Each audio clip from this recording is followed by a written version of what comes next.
So a very good afternoon and welcome to Devonport for the Oceania Elite Standard Championships for the men. It's Andrew Hopwood with Craig Redman, and Redders, what an amazing race we had in the female division just a few minutes ago. Yeah, fantastic win from Rochelle Hill from Brisbane in Queensland. She controlled that run, but what an amazing run by Lauren Kerwick to get up alongside her with a K&a-half to go, and then Rochelle had the maturity just to ease away and win that race. So fantastic effort. You can see them coming along there. Lauren was in the second chase pack. She ran incredibly well, along with Nicole Vanderkay was in that group who took the bronze medal. But this was an incredible finish, side by side with less than a kilometre to go. And just the maturity from Rochelle, under 23 athlete, to not panic and to get herself just to ease away and take the win. Yeah, it certainly was an amazing race, as we can see here from that vision, as the men are preparing down at the water. Interesting enough, the tide has gone out, and we'll go down and listen to the introduction of all of our competitors. Technical team today are technical delegate Kathy Davey and Michael Wise. Head referee Sue Fairweather.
So there are the faces of the races as we heard the introductions out there of the officials. Always a nervous time, Redders. It's been a pretty warm day. It looks slightly stormy over ahead, but still the water conditions are over that 20 degrees, so everyone will be racing without the wetsuit on. Ladies and gentlemen, please welcome the elite athletes of the 2025 Oceania Elite and Under 23 Men Championships Devonport.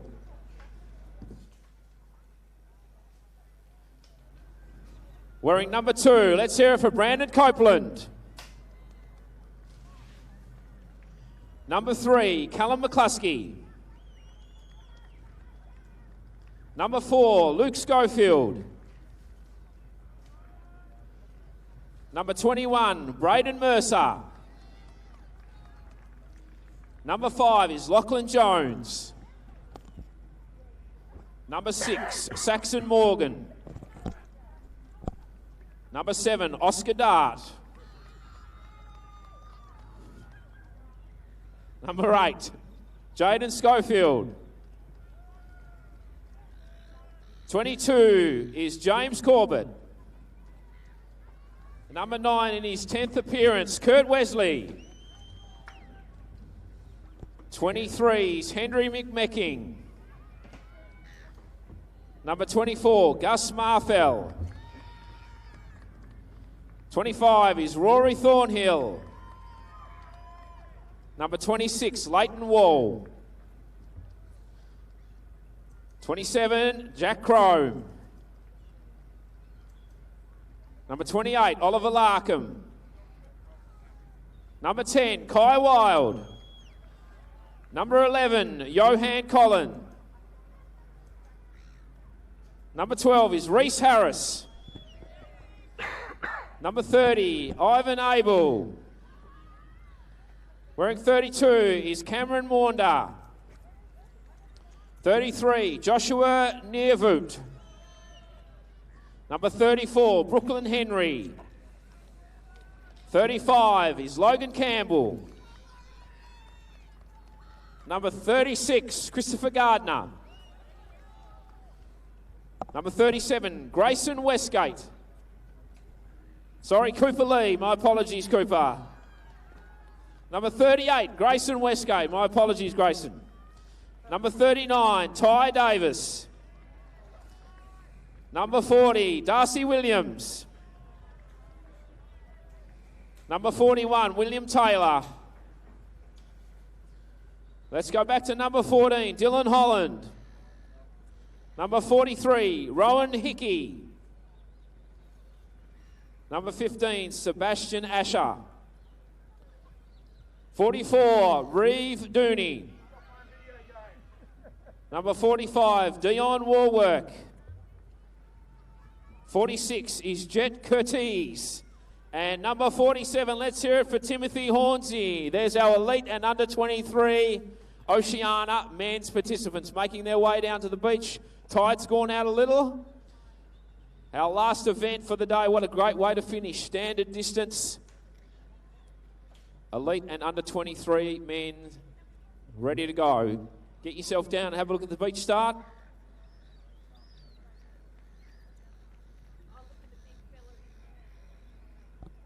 We got some great vision down there, Redders, of, as we just heard, the last event, which is the under 23 and open elite men. Yeah, fantastic field today. We've seen some great racing over the last 2 days with our paras yesterday and now our elite men. We're about to get a race start. So I think that's Luke Schofield closest to camera, with Timothy Hornsey from New Zealand just inside that. A big crowd has sort of witnessed one of the most wonderful finishes. If we can just hear in the background a siren, that's the Australian rules footy, which is it's a sports precinct out here where we are. The starters have given the buzzer. That's what they were waiting for as they rush towards the water, spread right out all of these competitors in what is 2 laps of this 750 metre swim course here in Devonport. Yeah, fantastic start. All the strong swimmers have moved down to that left-hand side of the course. It's very important to try and get that 1 or 2 extra steps before you take that dive to gain that extra 1 or 2 body lengths. Good position. There's some swimmers here with some excellent surf life-saving backgrounds, and expect to see people like Brandon Copeland and the under-23 athlete and the new sensation, Braden Mercer as well. Yes, what about that? We expect to see Braden right up there in the swim as well. Because I think you and I were talking, he had that breakout performance in Noosa and also came second in Napier in New Zealand just recently. So, yeah, he's in good form and be pretty confident about his performance. The other thing I noticed a few minutes ago was some of the elite and under 23 women were having a bit of a discussion to the boys, and they were sort of telling them about positioning, tidal flow, all of that sort of stuff. So I thought that was quite interesting. Yeah, it's always good to get that insight from the people that have just raced before you. Yep. Tide's dropped a little bit from the elite women's race, but 1.5 kilometre swim, so 2 laps of 750 metres here on this course. So we expect it to be a pretty quick swim. Even now, the wind still hasn't got up too bad. It's good. I went right down on the beach to do a bit of reconnaissance just for this. I didn't go out on the water, but down at water side, I thought to myself, by this stage, like yesterday, the breeze had got up. Still very, very good racing conditions. Yeah, slightly overcast. We are expecting a rainstorm to come through later this afternoon, but we're pretty confident it will hold off until at least the end of the bike course. Yep. So fingers crossed for that. But at this stage, perfect conditions for racing. Yeah, so for those who haven't been watching and have just joined us now to watch this particular race, the bike course, it is quite interesting. It is an 8-lap course. It goes out. It has, of course, the North Street Hill.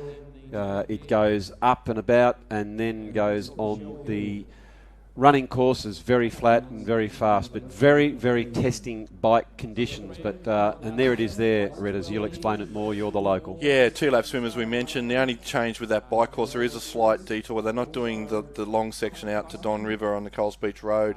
They deem that with some speed humps to be a bit dangerous. So it does say 7 laps on the bike. It's actually 8 laps, the same as the elite women. So 8 times up the North Street Hill on the bike, and then a very fast 10k run on a flat hot mix to the eastern side of the course. Certainly the technical sections there where it's quite tight. You go up the hill, then it's very fast down, and then some chicanes, tight corners, which brought a couple of athletes undone yesterday as the men get towards the first cannon. Look at the flailing arms. It's smashing, and you don't want to get hit by one of those, as was the case in an earlier race, but they're just making sure they get around it now. Push towards the parallel section with the beach. Yeah, very rough around that if you get caught on the inside. We've just got one swimmer that's sort of fallen off the back there, but it's as we mentioned in the women's race, it's starting to string out now, so it's a fast swim, and you can see they're just trying to hang on to feet, sit on hips, but as we mentioned earlier, Hoppy, you can't win the race here, but my goodness, you can lose it. Well, we've seen that, mate, haven't we? We've certainly had lean it as an example in the under 23s this morning, one of the race favourites, the local Jack Woodbury. If, to be clear, probably lost it in the swim because he didn't quite come out the fronts. He had a ripping effort in the bike and actually a very, very good run, but just couldn't quite make up that distance. Yeah, so we as we mentioned, we had a fantastic race there. Just a little recap for those that are tuning in. Aspen Anderson took the gold medal in the junior women, and then Jack Caldwell in the junior men from Australia, and then we just saw Young Hill. Oh yeah, no, she was just terrific in that run.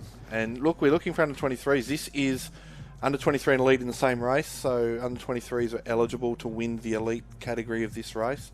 There is some Australian selections up for the World Championships in Wollongong later in the year, so lot to race for.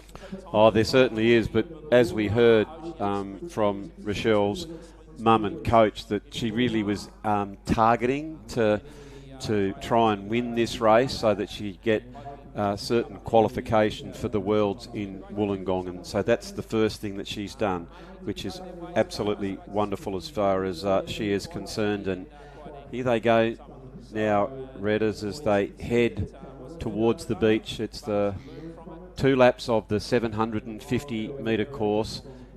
The swell didn't even seem as bad. I thought that might have been building, but in the earlier races, the swell did seem to get up. It's not too bad at all, and it's quite flat swimming today. This will be really interesting. This race in the women's, there was three to four distinct groups formed on the bike, so it'll be interesting whether a group can get away or whether it all comes together. I certainly know that there's some really strong bike riders in there. Expect some of our Kiwi athletes, they always ride well. They love racing here in Devonport. I was talking to Steve Sheldrake, the New Zealand High Performance coach, and he was telling me that Saxon Morgan unfortunately had an accident while he was here training. He's okay, he's in the race, but his bike got snapped in half. Oh, into a wow. car. So he's had to borrow a bike, so he's on a borrowed bike for this race, but he's okay. He's right to race, but unfortunately his bike's not. Yeah, well, there's a fair bit of technology in those bikes, and you do get used to the bike that you sit on. So, well, although that's inconvenient, it's rather fortunate that he's here and racing, and that's the crucial thing, that he's fit and well. These are the things that can happen. But have a look at this, just pushing and racing. Just one of the competitors. There's that breathing on both sides as well, Redders, just so you can see how you're going, which is sort of crucial. Otherwise, if you're just on one side, you get in your own little world and you're not aware of what's going on around you, and that's something that you have to practice. And there we can see that black arch is what they aim for. They go in, Well, just to the right of that is the buoy, but when they come around next time, they go through that into the transition area. But on this particular occasion, there's a marker on the beach. They sprint towards that and then do it all again.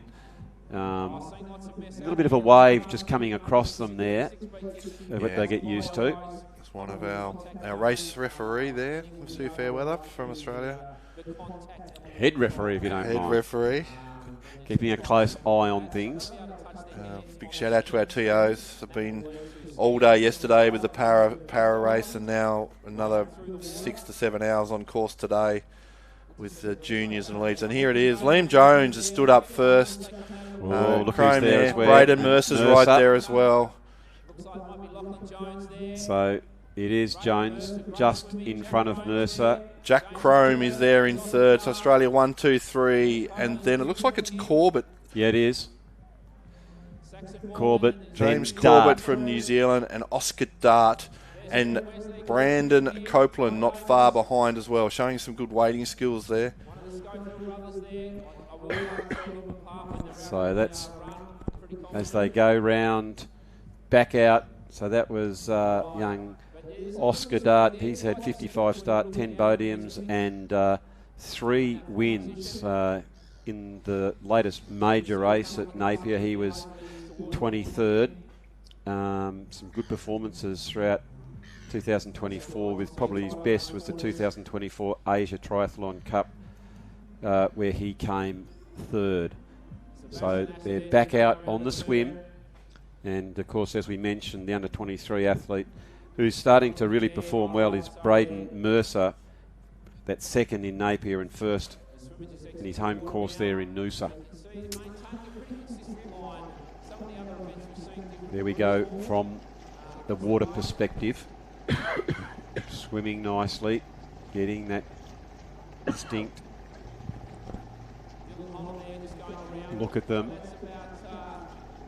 Going very nicely, getting in a nice rhythm. It's quite interesting to see the differences. You get the power a couple of strokes, and then occasionally you just lift that head up slightly, but of course you don't want to do that too often. You want to try and set your course. Well, this is a little bit more interesting on the second time round, Redders, because you understand exactly where you need to be. You understand the tides, the swell, because you've just done that lap. Yeah, and a bit of fatigue as well. Like you've swum, and then suddenly you stand up and you've got all that blood pooling in your arms, and then you've got to suddenly be, getting back onto horizontal again, so the blood flow everywhere. As we have a little bit of confusion with our camera there, that's getting a bit of a wash.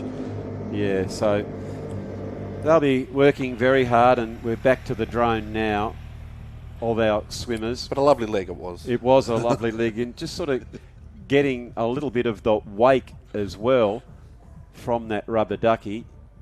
They're quite over now. They're going to have to all but sort of swim back. It's quite deceptive, but almost just sort of swim back to get around that first can. Yeah, had to get their angle a bit better there, but they are strung out, so the pace is on. They're not bunching up.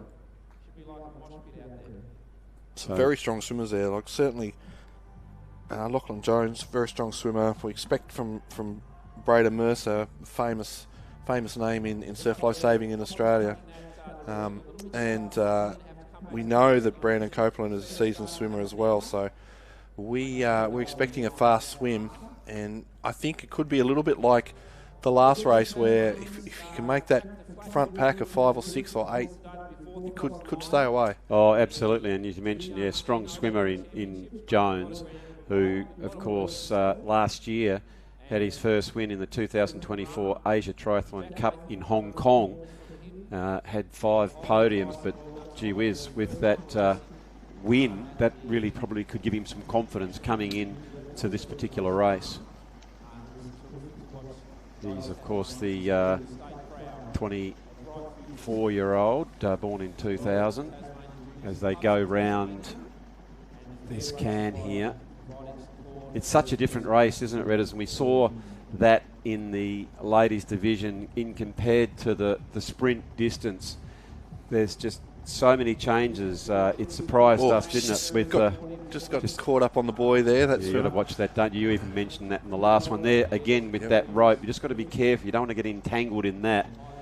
It can not only slow you down, but it just sort of annoys you. It just gets within your psyche. You don't want any of those upsets. It just all of a sudden you have to switch back on for those little things that can come. It's who handles those things better, basically. And there are the two cans that are out there. That's the parallel one where they swim now back towards the big Tasmanian black arch here in Devonport on the northwest coast of Tasmania.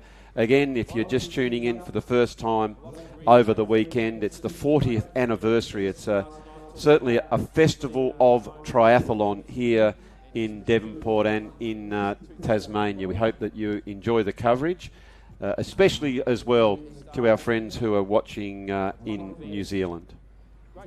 Yeah, so the famous Bass Strait is behaving itself today, Hobby.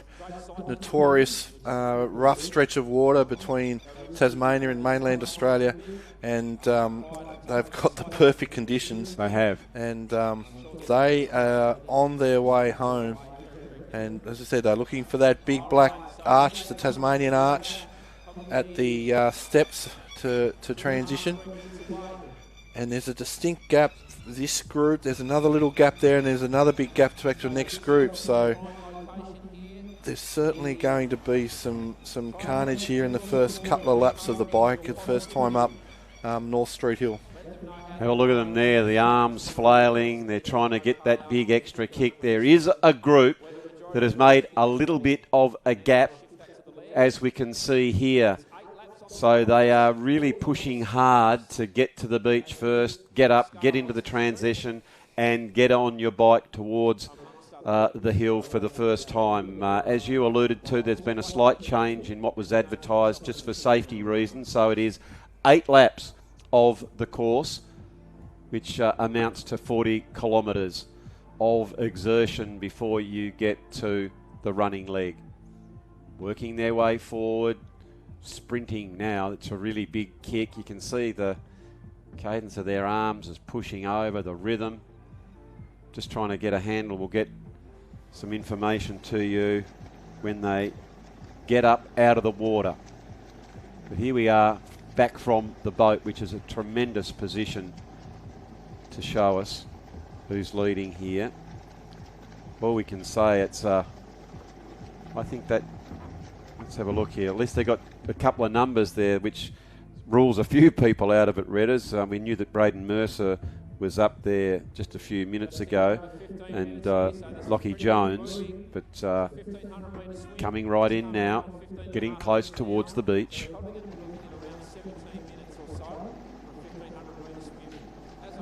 That's 21, I think that is Braden Mercer, who might be out in front there, Redders. Yeah, certainly a talent. Had a breakthrough win at Noosa Triathlon, as we mentioned earlier in the year, back in October. Fantastic race, and really making his mark in triathlon. Of course, competing in this event, he is an under-23 athlete.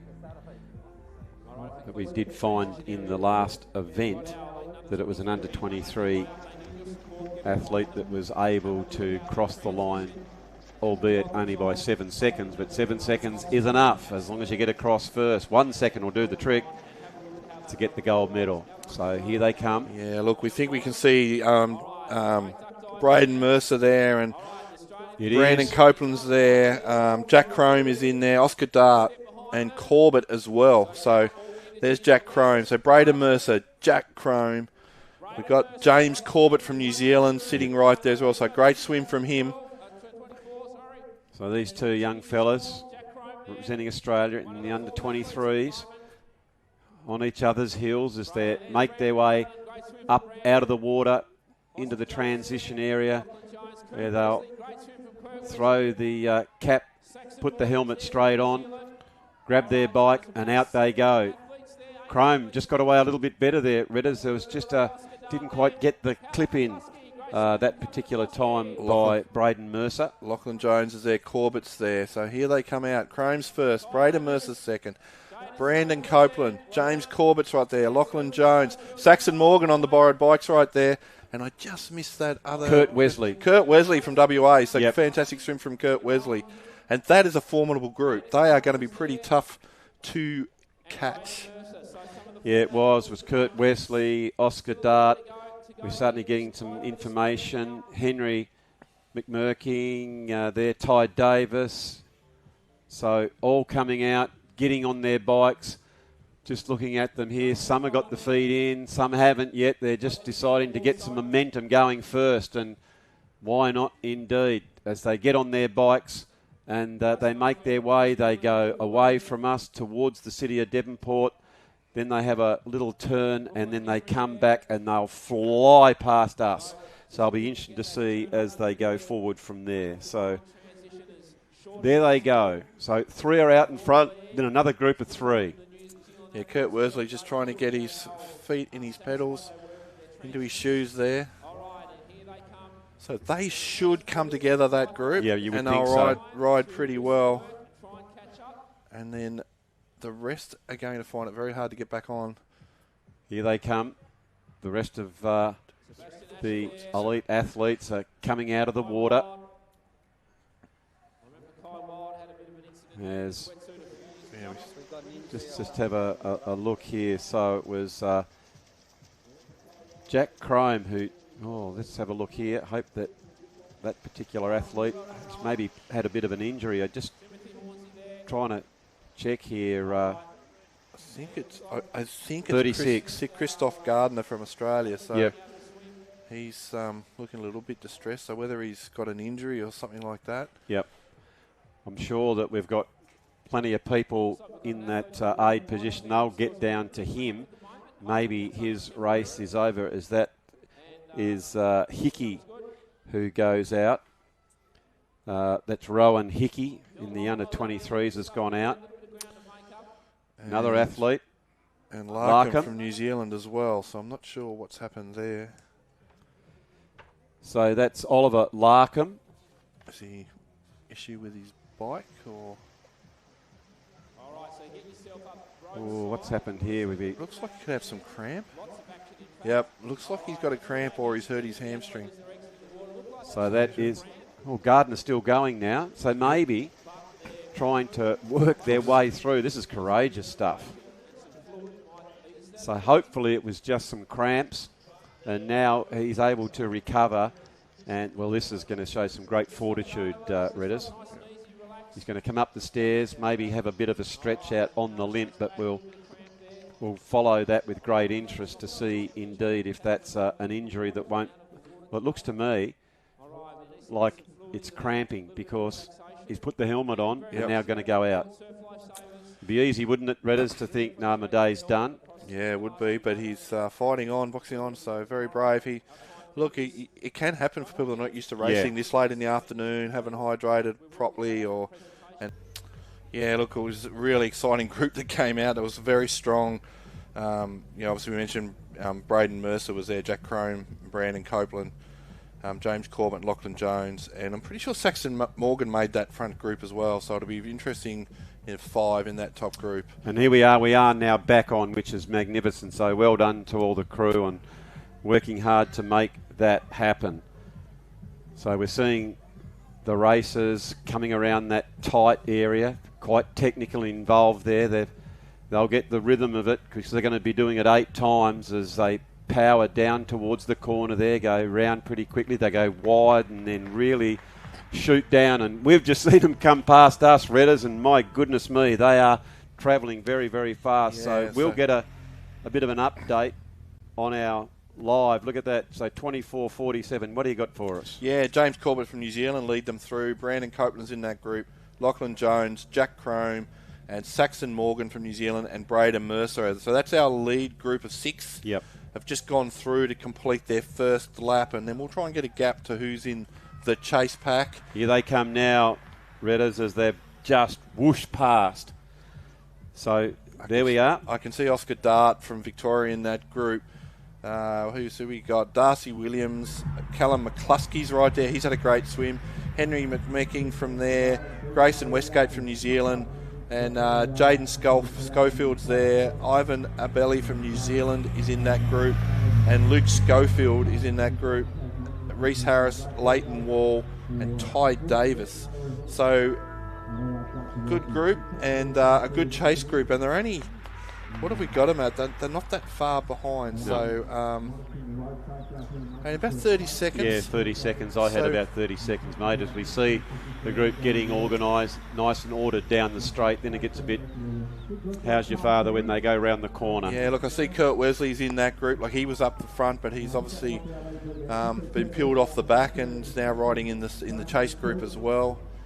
So it's one lap down. It was interesting just there. We saw someone just crossing the road. They're taking their life in their own hands. When you got these guys here, they're going so fast. So just be aware if you are out there watching, as we're seeing some of the competitors go about their work. We saw that was Cooper Lee from Australia, working absolutely beautiful. These are great shots, and we see them sort of so close up, Red, as you can see the expressions on their face.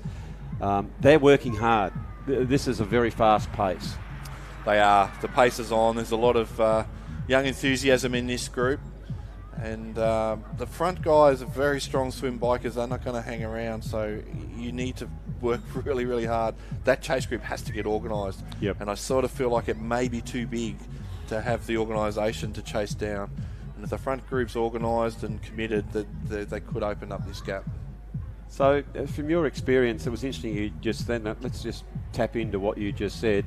Sometimes when it is a larger group, there's a little bit more confusion. If we've seen in the past, most of the breakaways, probably the most we had 8, then that dropped away to 7 and 6, and that's probably the amount, really, would you have thought? Yeah, as long as everyone's committed. And they were in the previous races, weren't they? Yeah, and they will be. And in the bigger groups, some will try and sit on, some will work, and then some people will override to try and compensate, and everyone's got to commit if they want to close gaps down. So it's going to be really interesting.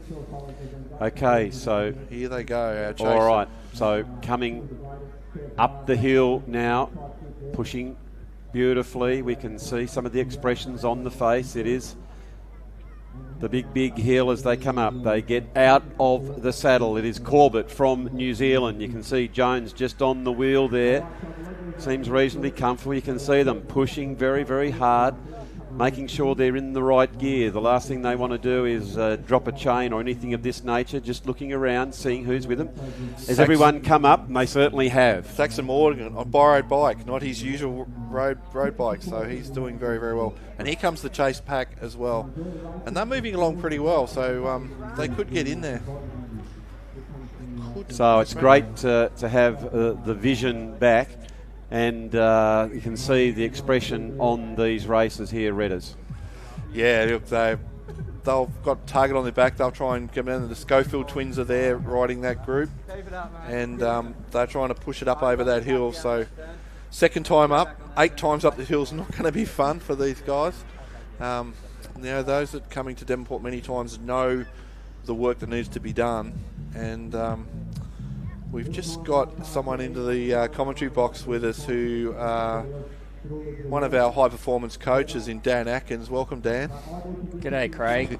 Thanks for having me. I'm a bit nervous at the moment, but I know. So you've got a few athletes in this race. Obviously, one's Braden Mercer.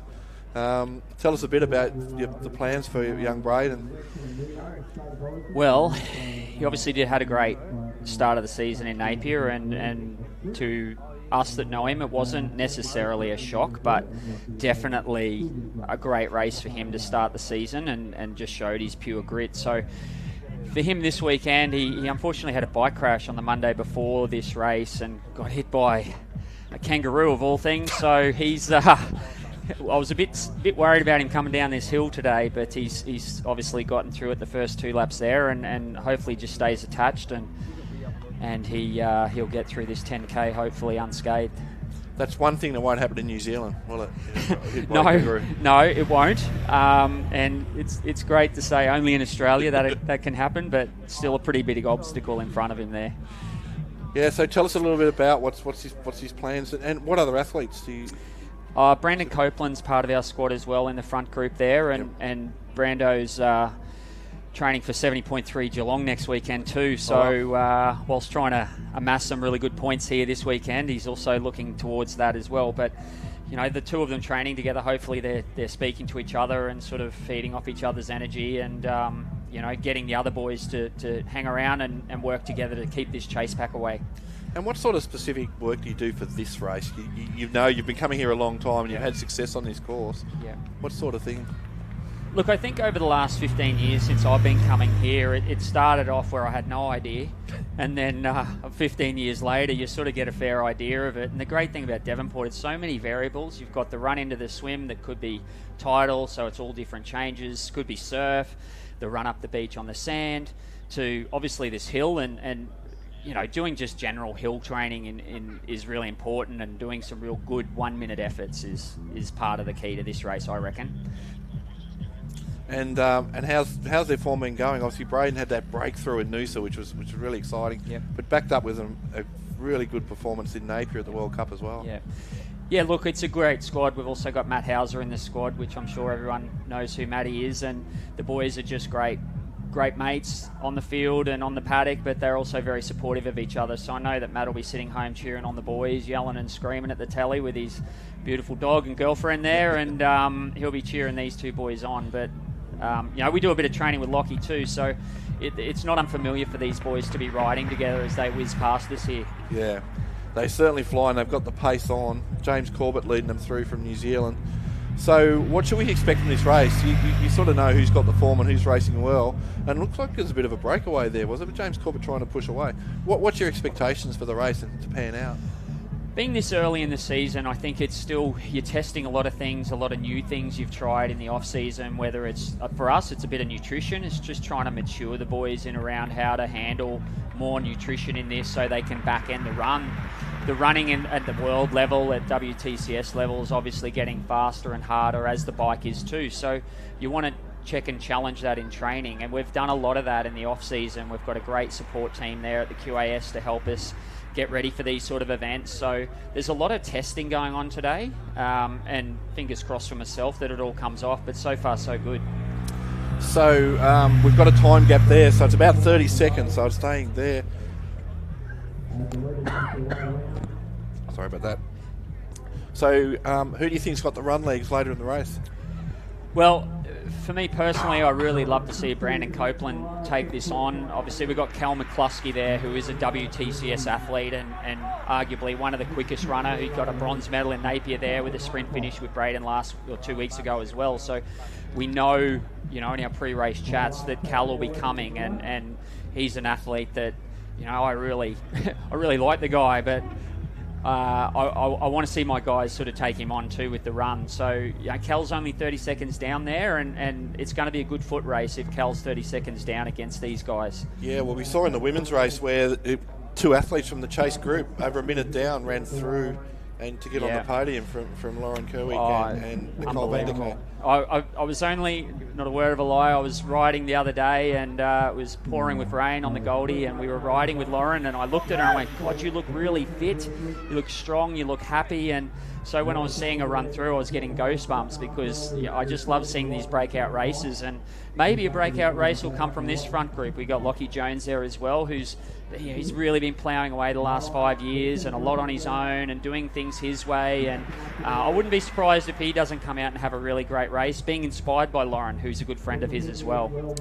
And how often do they get to race the Olympic standard race these days? Like, it feels like we don't see that many of it. You don't, Redders, and it's a thing that you're always preparing for it, because it still is our Olympic distance race, and that's the thing that we're all here for. We're all trying to continue ploughing away to make those Olympic teams, and as a letter of the law, you've got to prepare for standard distance. So, you know, these guys might only get 2 or 3 opportunities a year, especially your development athletes. So you've got to really look at how the racing's been done worldwide, not just in Australia. You've got to look at the data, the information that other people are running, and you really got to put your training around that, because we don't get enough of it.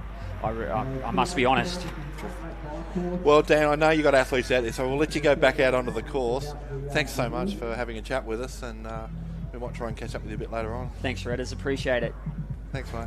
That was Dan Atkins, the coach of, a couple of athletes in that league group. Young Braden Mercer and Brandon Copeland, and also doing some work, he said, with Lachlan Jones as well. So he can go back out there and be nervous with his athletes on the course.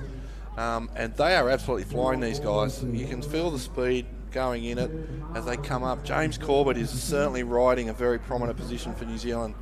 He is certainly dictating terms on that bike.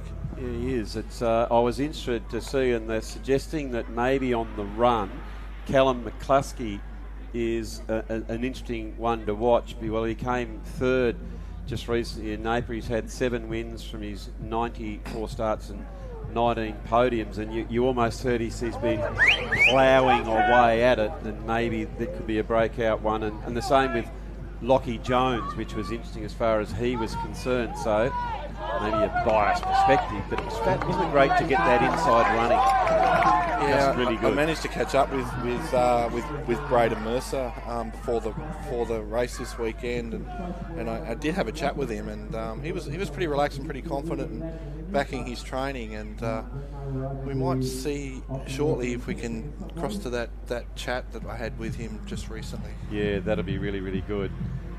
So, as they do come down, they're sprinting down there. Just fantastic. Hard around the corner. And I'm just getting... it's so satisfying, isn't it, when we are getting people texting in and things like that. They're enjoying the race, and there's my good friend Rod Frank standing in front of a screen. I tell you what, it's deceptive to see here, Reddis. Of course, Rod's only 4'11", and when you see him in front of that screen, it's probably only a small screen, but it looks pretty big to me. And hello to Rod and Jill Franks and Tommy and Ella. Good luck to you tomorrow in your races. Lachlan Jones was certainly riding a really good position there at the front through that technical section.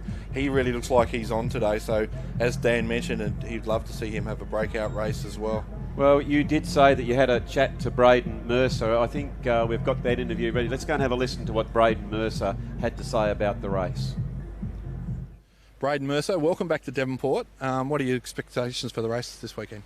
I mean, my expectations are like every expectation for me going into every race, and that's just give my best of what I can do on the day. I mean, I've obviously known I've done the training as best I could up to this point, and I think it's just, go out there, race hard, and enjoy it most of all, like I do every race. I really enjoy what I do, so I think go out there, race hard, and then result will take care of itself. It's a great way to look into the races, and you've really been showing some form. You had that breakthrough result at Noosa. Tell us a little bit about that race. That was incredible. Yeah, I mean, of course, Noosa is probably the biggest triathlon in Australia, and first ever Noosa for myself, so same mentality as what I just told you before going to that race. It was just go there, have fun, race hard, and then that's what I did, played to my strengths, and then it worked out well on the day, of course. Like being able to win on essentially a home race was very special, and it will be one to remember forever, I'm sure. Yeah, it was fantastic. But look, you followed that up, you're showing some good form, you're on the podium at the World Cup in Napier. Yep. Tell us about that race.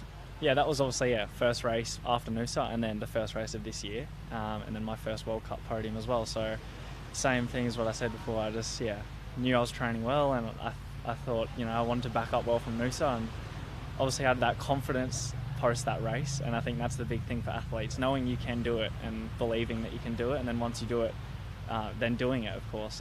And then got to Napier first race, and was obviously keen to just put a good first one on the board for this year. Obviously we've got the world champs in Wollongong at the end of the year, so I'm looking forward to having another strong year this year. And I think just got to that race, did what I do, played to my strengths, and then again had another great result there, so very happy.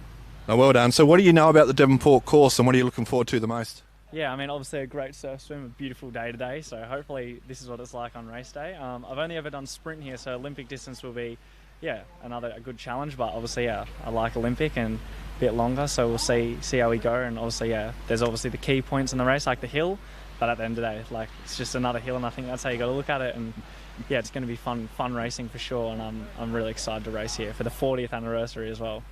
Good get in, 40 years here at Devonport. So the North Street Hill 7 times up that. Yep. How do you feel about that? I reckon it'll be fine. Like, that's what we train for, you got to be able to you do anything, if it's big surf, if it's a big hill, a hard run course, hot weather, cold weather, there's all elements that every race is different. And I think if you want to be the best triathlete, you've got to have an arsenal full of little tricks in your sleeve, and you got to be able to adapt to any situation, any course. And I think that's what it's all about. Fantastic. So obviously you mentioned Wollongong World Champs this year, home country world titles. So what are your goals for that? Yeah, I think obviously the goal is to have a good year leading up to that, have some good results, and then just go there and obviously race hard in front of a home crowd and get the best result I can. That's the goal for sure. All right. Thanks, Braden. Good luck for the race on Saturday and good luck for the rest of the year. Perfect. Thanks very much. It was great to get an insight there from Braden Mercer, who's doing well. But just a few seconds ago, my goodness me, at the start-finishing line, Redders, it was action stations as the lead group went through with the chase group. There's, 35 seconds between them. And it was fascinating to hear a couple of the coaches be just shouting at the top of their lungs, 35 seconds! Work together! Yeah, it was interesting, wasn't it? Really giving it to them. Giving them the time gaps. Certainly giving some emphasis. Look, they're riding well, but that gap is just staying around that 30-35. Yep. So they're holding their own. That's a very gettable gap. For runners like Callum McCluskey, that's certainly a gettable gap. 45 seconds back to the third chase group. Yep. So, well, let's go through, mate, and recap for everyone who's watching where the people are. Yeah, look, so James Corbett, Braden Mercer, Brandon Copeland, Lachlan Jones, Saxon Morgan, and also Jack Crome is in that lead group. And then in the chase group at about 35 seconds, we've got Jaden Schofield, Henry McMeeking from New Zealand, Callum McCluskey, Leighton Wall, Luke Schofield, Darcy Williams, Ty Davis, Reese Harris, Grayson Westgate from New Zealand is in that group as well. Oscar Dart, Ivan Abelli from New Zealand is also in that group. The third chase group, we have got Yoan Collin, Rory Thornhill, Cameron Maunda from New Zealand, Gus Marfield from New Zealand, and then we're going back to another 40 seconds back to Kai Wild, Reeve Dooney, Sebastian Asher, and Logan Campbell. Well, mate, just even in those couple of lead groups, there's 17 names, and we know from the experience of the ladies' race, it is nothing. We can, we were thinking, yes, it's all about that front group, and they came from the clouds. This is the testing moment. 8 times up this hill, and it certainly tests you on the run. Yeah, and look, and James Corbett has certainly been very prominent over these hills. So is Brandon Copeland. You can see Braden Mercer there to the left. Lachlan Jones, he's on too. He's racing really well. Fantastic crowd up on the hill now, watching them suffer as they go over the top. Yeah, I was just about to say they're saddest, aren't they? They're getting up there and seeing the stress on their faces. And here's that chase group, and look, that gap may have opened a little bit. It'll be interesting to see if these guys, we've got 5 committed guys at the front. This group's probably, just as I mentioned before, probably a little bit too big. But they are Schofield's pushing hard, mate. Look at him. The 2 Schofield twins. Yeah, I know. It's interesting. I went down and I saw them, and I went past the first one. I thought, g'day there, and said g'day, and I went a bit further. Didn't I just see you? Yeah, the old twins. Yeah, old chestnut. No, Luke and Jaden. Yeah, they're rippers. Heading off as well. So and down they go. Look at that, getting in that fast position. Yep. What about for all our people who are watching who know they're going to be out in the track tomorrow? Wow, look at that. It's going to be coming very, very fast down here as they get in position. Aerodynamically getting very, very low, and then they put that leg out to get their balances, a quick acceleration, and then they have to go wide, and this is quite technical. You can put the brakes on now, and it's about timing, getting the right gear, getting up out of the saddle, pushing hard, and then back into that rhythm to come back around the corner. Yeah, James Corbett, he's showing really good bike skills through that area. He's riding really well, riding good position, staying out of trouble. Well, let's be clear, New Zealand is somewhat similar to Tasmanian conditions. They've got mountains that actually double the size of ours, so maybe could be a bit used to those conditions. So around they go.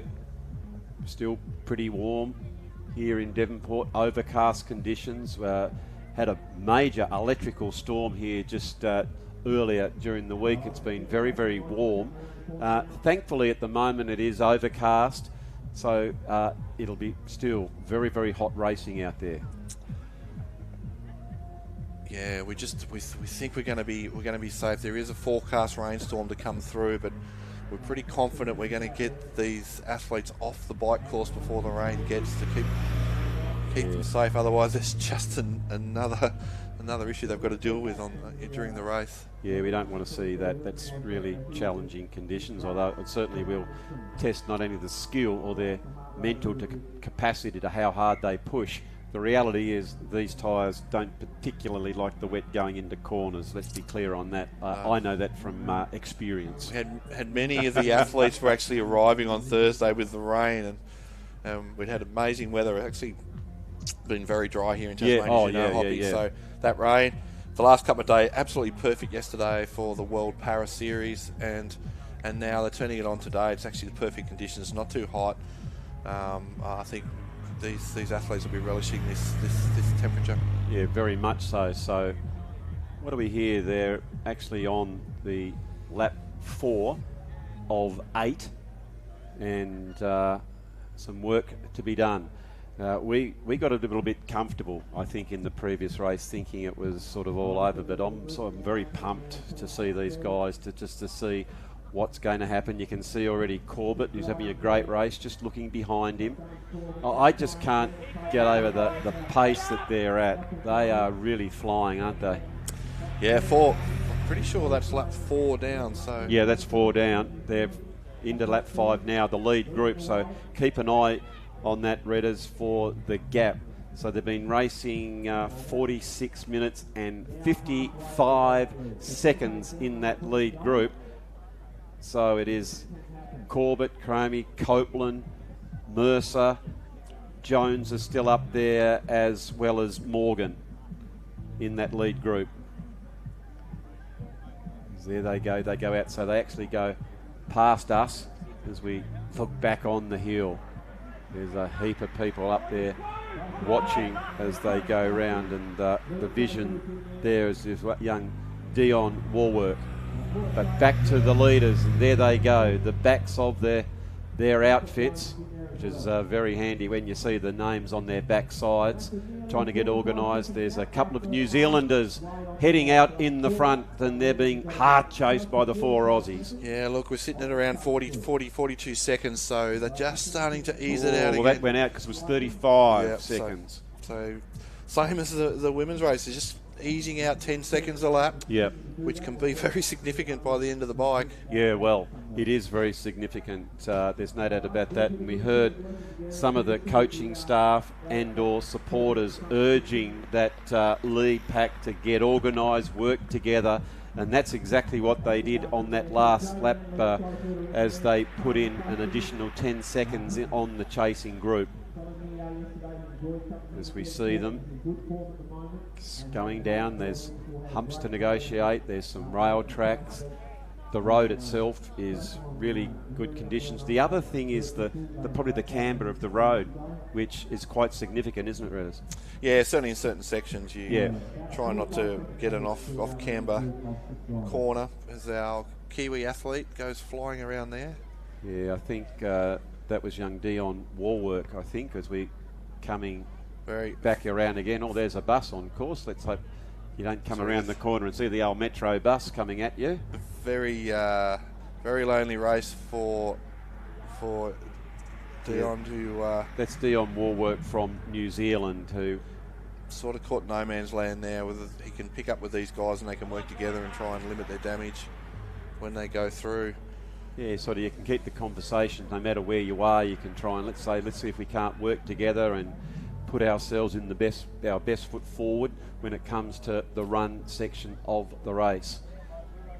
Of course, it's 40 kilometres, the standard, which is interesting because, again, I go back as some of the happy crowd. It's the majority of the races that I used to do back in the day were of that distance, Redders, but now it's all over the shop. There's so many races to be had, but let's be clear, no matter what you win, you would love to stand on the dais at an Olympic Games, and we have LA to look forward to, and then of course we've got Brisbane, and it'll be fascinating to see if any of these athletes are going to be around to race for their countries then, as the groups are going up the hill. And they are rocketing around this course. They are. Barson heading up again. 2 New Zealand boys. So it's Corbett and Morgan. And then Crane, Copeland, Mercer, Jones, all going with them. It's a great angle that we have there, isn't it? When you see, and so they've got the full hill, and we haven't sighted that pack chase in there. They get up there, there's a little bit of an undulation, and here they come now.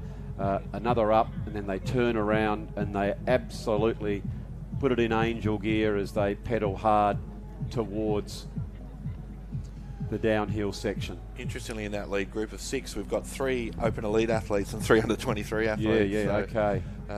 As we mentioned, the under 23s are eligible to win the overall elite race, and so not that they're thinking about that at the moment. They're thinking about that hill and getting down. And here's our chase pack. It is as the chase pack. See the lead pack on the way back down the hill. Still keeping together there. Bumping his shoulders. Yeah, it is. As they went up. Got to be really cautious about that. And down they go now. And I think that's Jones who might be just in front. He's quite distinctive out of those athletes. He's got the old ink on the arms there. Some of those other athletes get a bit bored. They get the colouring pencils out there and have a bit of a play on the arm. No, he's a ripper. Look at him grimacing. He's looking like he's trying to get ahead, but there's nothing between all of that group there now. They're hanging on. Yeah, they're riding hard too. Like Jack Crone was just having to work really hard on that rear wheel. You get that concertina effect around the U-turn, and you've got to put out a lot more wattage to get back onto that back wheel. Yeah, you don't want to relax at all, do you, Ridders? If you actually drift off, switch off at all, you drop back maybe a couple of metres, can turn to 5 to 10, and you're gone. And you don't want that to happen, because there's a few petrol tickets you have to expel to get back onto the group. As we see Rory Thornhill from Australia leading that chase group up over the hill. So this is our second pack, and they're just starting to get a little bit disjointed here. They are, aren't they? They're not working as they were before. So it's number 12, Reese Harris from Australia, leading them out around that corner. Just saw Jaden Schofield, Luke Schofield in that group as well. Yeah, if they go to sleep here and don't get organised, the lead group is going to open up very quickly, especially 3 boys that train together that know each other very, very well. They're going to work hard for each other to get the biggest lead they can, to hold off the likes of, the Callum McCluskey's in that chase group. There we just saw Reeve Dooney going up past us, working really hard from New Zealand. Again, for all our friends in New Zealand, we hope that you're enjoying telling us a beautiful country. Had the good fortune to be there a couple of times. So well done by him. And once again, I had a little bit of a chat with Callum McCluskey today. Before the race last week, earlier in the week, and we'll hopefully get a chance to hear what Callum's got to say. Yeah, that'll be great. It'd be great to get inside to see what his thoughts were. I'm sure we'll get that interview ready in just a few moments. But there we go. Look at our leaders. I think they're up and going past someone. They're not being lapped, are they, Redders? I think they're just swapping their turns. Just swapping their turns. I apologise. So 3 laps to go, 5 down, 3 to go, 15 kilometres, 3 more times up the North Street Hill. Yeah, they are getting organised, aren't they? They're sort of working together, and it sort of shows, because they've seemingly are increasing their lead over the racing, the trailing pack, as there is Will Taylor. That cuts a lone figure coming up the hill here. He's working hard. Well done, Will. So the loneliness of the long-distance cyclist. Yeah, the good thing is, and here are our leaders. And we can hear the shouts out from the coaches. That's 1 minute, 1 minute. Come on, come on. See if we can get the official timing, but it's probably I reckon it's pretty accurate. It's going to be pretty close. So there's the chasers as we see them go past us. By gee, they're working hard now. It's sort of races within races. There's no doubt about that. It's pretty close. I'm giving it 55 seconds. So 55 seconds to them. So it is blowing out. You could see that group was getting disjointed and they were losing their initiative to work, and the front group's committed, and so suddenly it's almost a minute lead, and they've still got 15k to go. So if they're not careful, they could lose another minute in the last 15 kilometres. Yep. So just to recap there, Redders, for all of our viewers, it's Jones, Morgan, Corbett, Crome, Mercer and Copeland in that lead group. In the lead group. And then the chase group, we've got Abelli from New Zealand, Wall, Darcy Williams, Jaden Schofield, Reese Harris, Luke Schofield. Callum McCluskey's there, Harry McMeeking from New Zealand, Grayson Westergate is also in there, Ty Davis, Oscar Dart, and yeah, that's that chase group right there with Oscar Dart towards the back of that. So yeah, it goes off a bit then, doesn't it?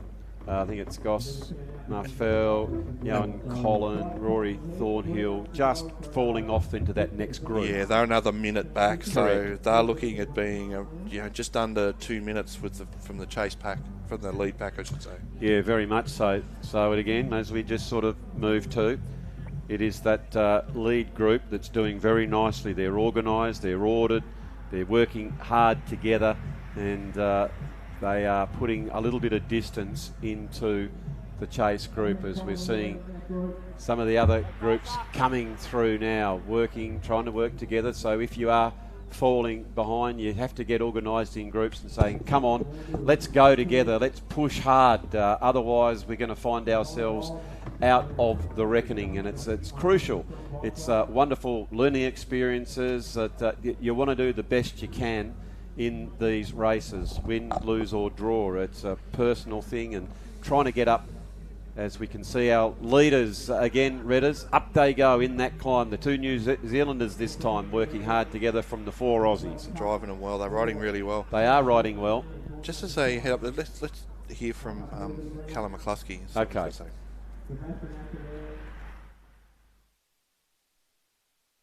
Callum, you've been to Devonport many times. You've been on the podium a lot, but not on that top step. So what's the plans for this weekend? Well, yeah, as you said, I've never been on top of the podium, so would definitely be a goal of mine here in Devonport. And I think, I've probably just been a little bit off in the swim in some of my races here. So I think just looking to have a strong swim on Saturday, and that will set me up for a good race. So you've started off racing already. You've done Napier World Cup and Abu Dhabi this year. So how's the season been going?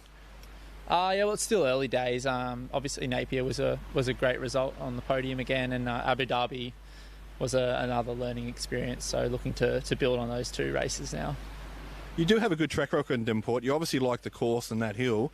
It's the 40th year of the Devonport Triathlon. Tell us a little bit about your experience and what you love about Devonport.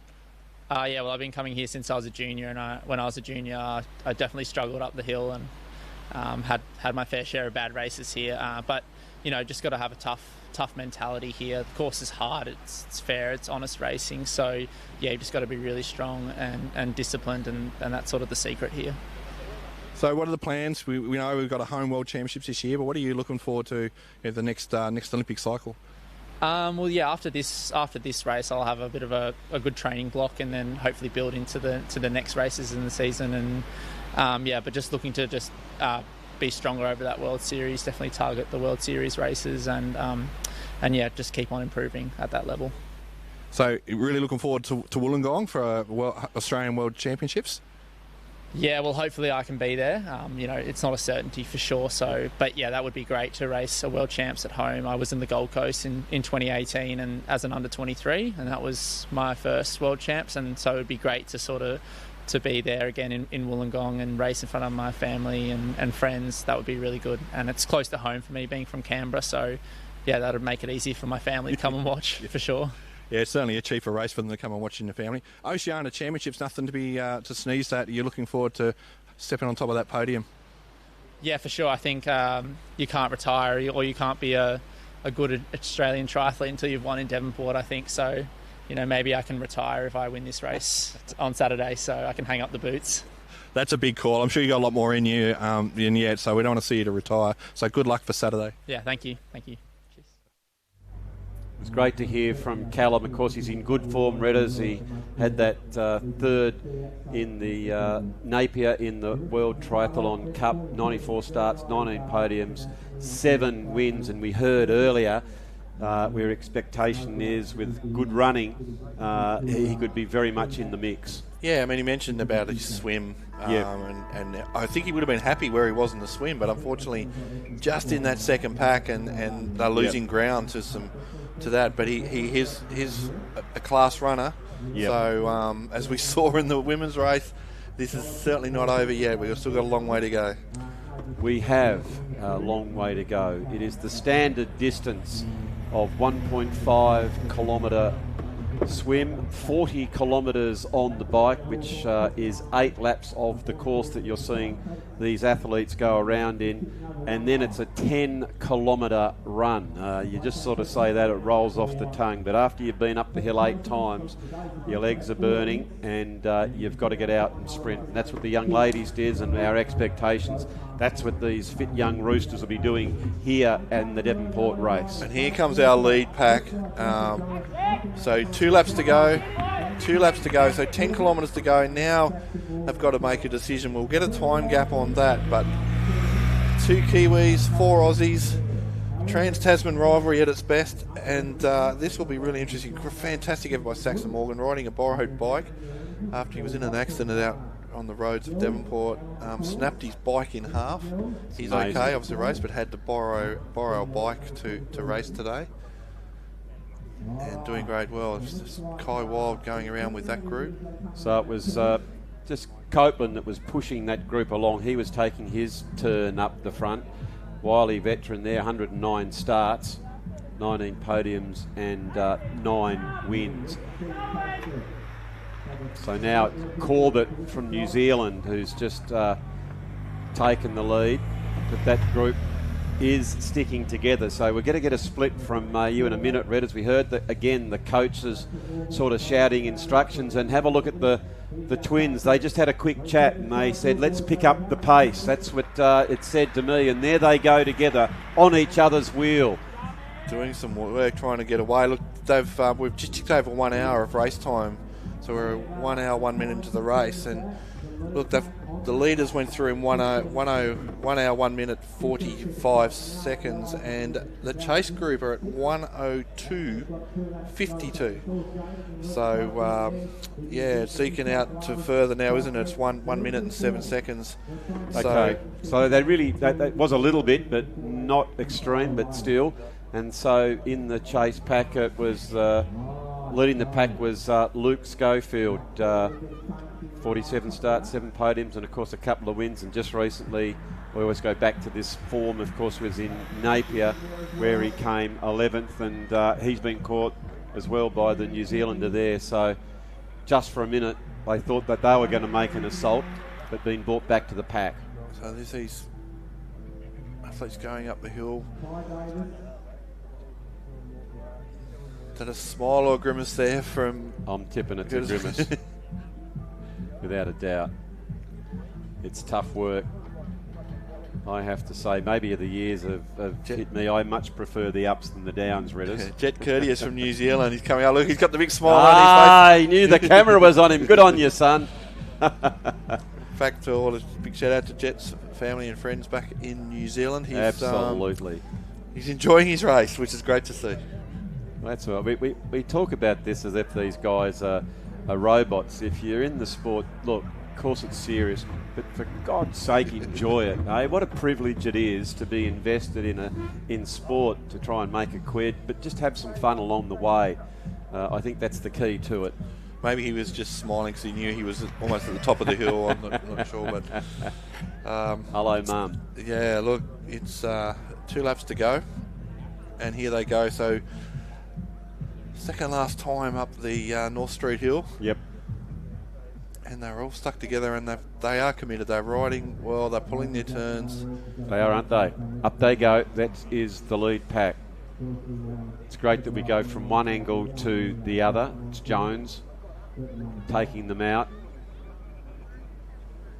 doing a great job there. All of these lads, Corbett just in the middle there, and also Saxon Morgan, Copeland. They're all just taking their turn, just getting in behind, trying to get up as efficiently as they can do. And they're up and about, and as soon as they do get to that top point, they get back in the saddle and, well, I can't say relax, but then just sort of a couple of big pushes. They'll be coming back around in a few moments.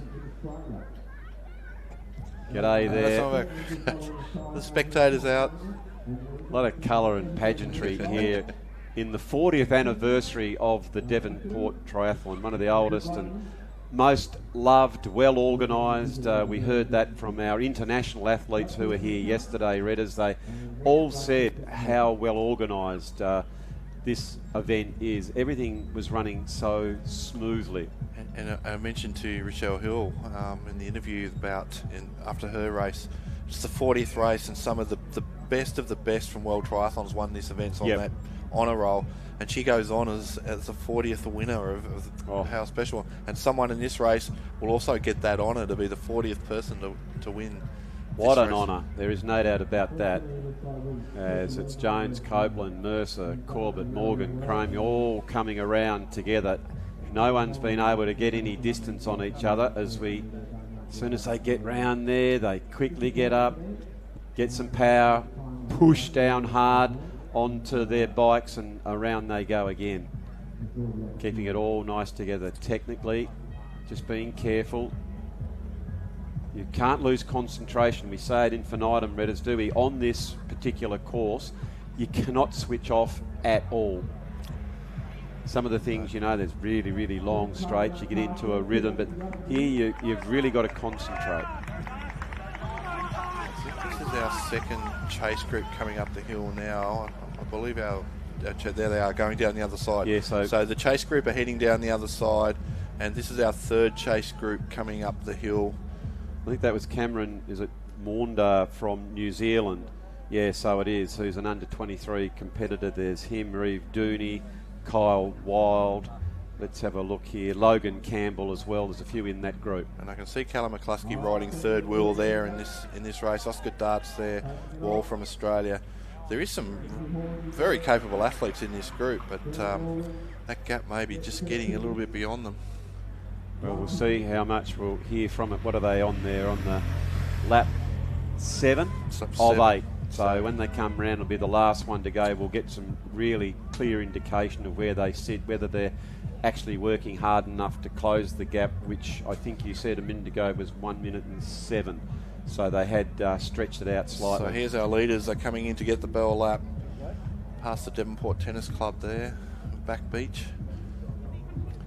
They still seem to be working together. No one's able to get any great distance at all. So whether there is going to be a breakaway or not, we'll keep an eye on that. As we see further afield, some of our other competitors are getting up the hill. I don't think anyone will be lapped at all, Redders. No, it was Reeve Dooney from New Zealand that was there. And here they come through. So coming back past transition, they're going to come to past complete us in a minute. 7 laps. And we will get a time gap. James Corbett, once again, he's pulling his turns, isn't he? Pulling his weight.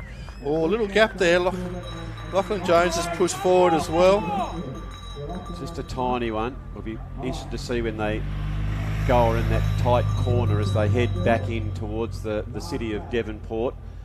There's a little turn just in a minute, which is a nice wide one, so they can probably go just that little bit quicker. You can see here they go where there's a right turn, and so they get a little bit wider, as you can see there, and then again push down hard as Jones will lead them back towards the start-finishing line.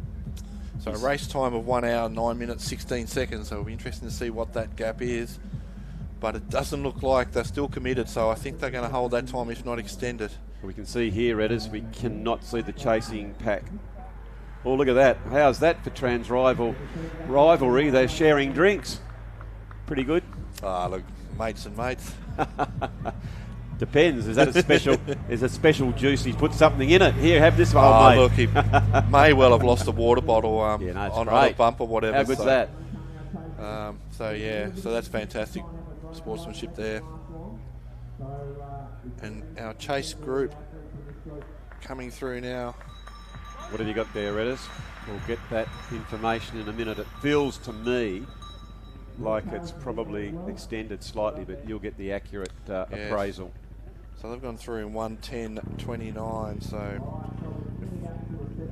it's about 1 minute 13. Yep. So it's staying a little bit. 1 minute 13 gap between these guys and the rest. It just depends now if they're prepared to continue to push, or do they start to become relaxed together? Well, they are relaxed. They're sharing water bottles. They're absolute mates. No doubt about that, which is terrific. And here is the pack trying to catch them up. They're looking around. That's McCluskey there, Dart, Schofield boys, as they go past us right in front of us now. They'll go round this corner, then a quick left, and again on their last lap, as you can hear the bell in the sound effects, and that's a very, very pleasant noise for them, knowing that they've only got one more lap. They've completed 7, they're on their 8th, and then they come back in and they get ready for the run. And is it going to be as exciting as the last race? That third chase group's gone through in 1:11.26, so they're about a minute down on the second group. So that includes Gus Marfell from New Zealand and Rory Thornhill from Australia in that chase group. So maybe it is reasonably prudent for everyone that is watching. You're wondering where everyone is, so let's just be clear on this. At present, it is Lockie Jones, James Corbett, Braden Copeland, Braden Mercer, Jack Cromie, and Saxon Morgan, who are in that lead group. Then there was a gap which went back to Grayson Westgate, Darcy Williams, Ivan Abel, Callum McCluskey, Henry McWelling. Let's have a look. Luke Schofield and Reese Harris. Who else have we got there? Oscar Dart, Leighton Wall. Who else is there? Jaden Schofield and Ty Davis. That'd be the second group, I think, Redders. Yep. And then we've got in the next group, which was chasing Gus Marfell, Rory Thornhill, Yohan Collin, Cameron Mortar, Reeve Dooney. Let's have a quick look here. Kyle Wilder, Logan Campbell. Who else is in that? William Taylor and Sebastian Asher.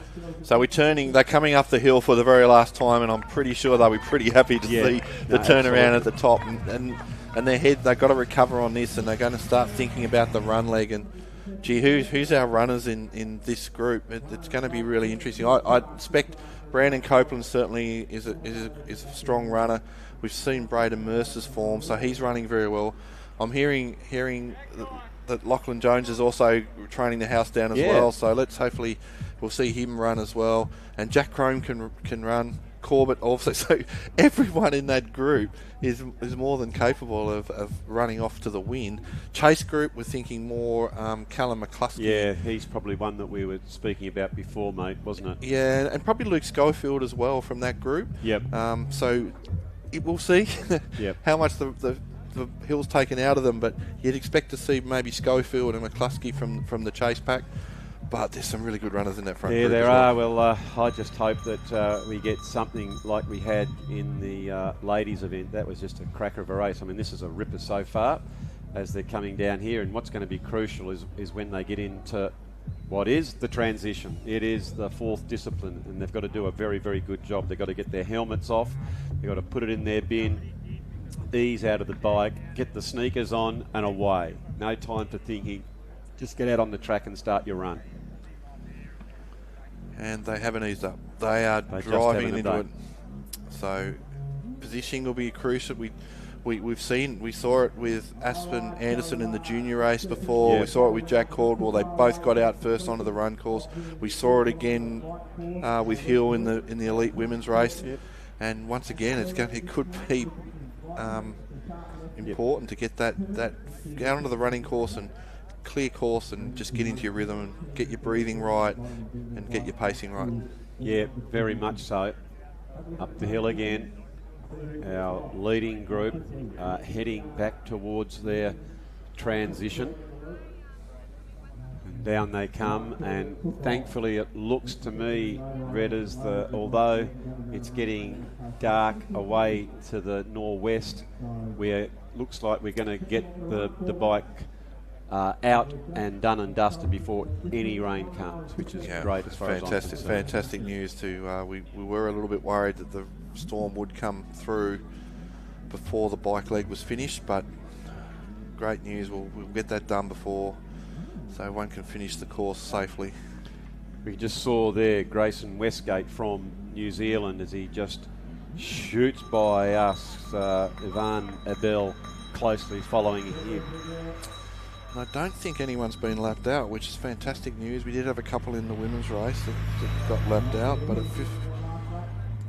there was a couple got lapped out, and I wasn't sure if there was something that happened to some gear, but everyone is going along very, very nicely. They're now all onto their last lap, so great.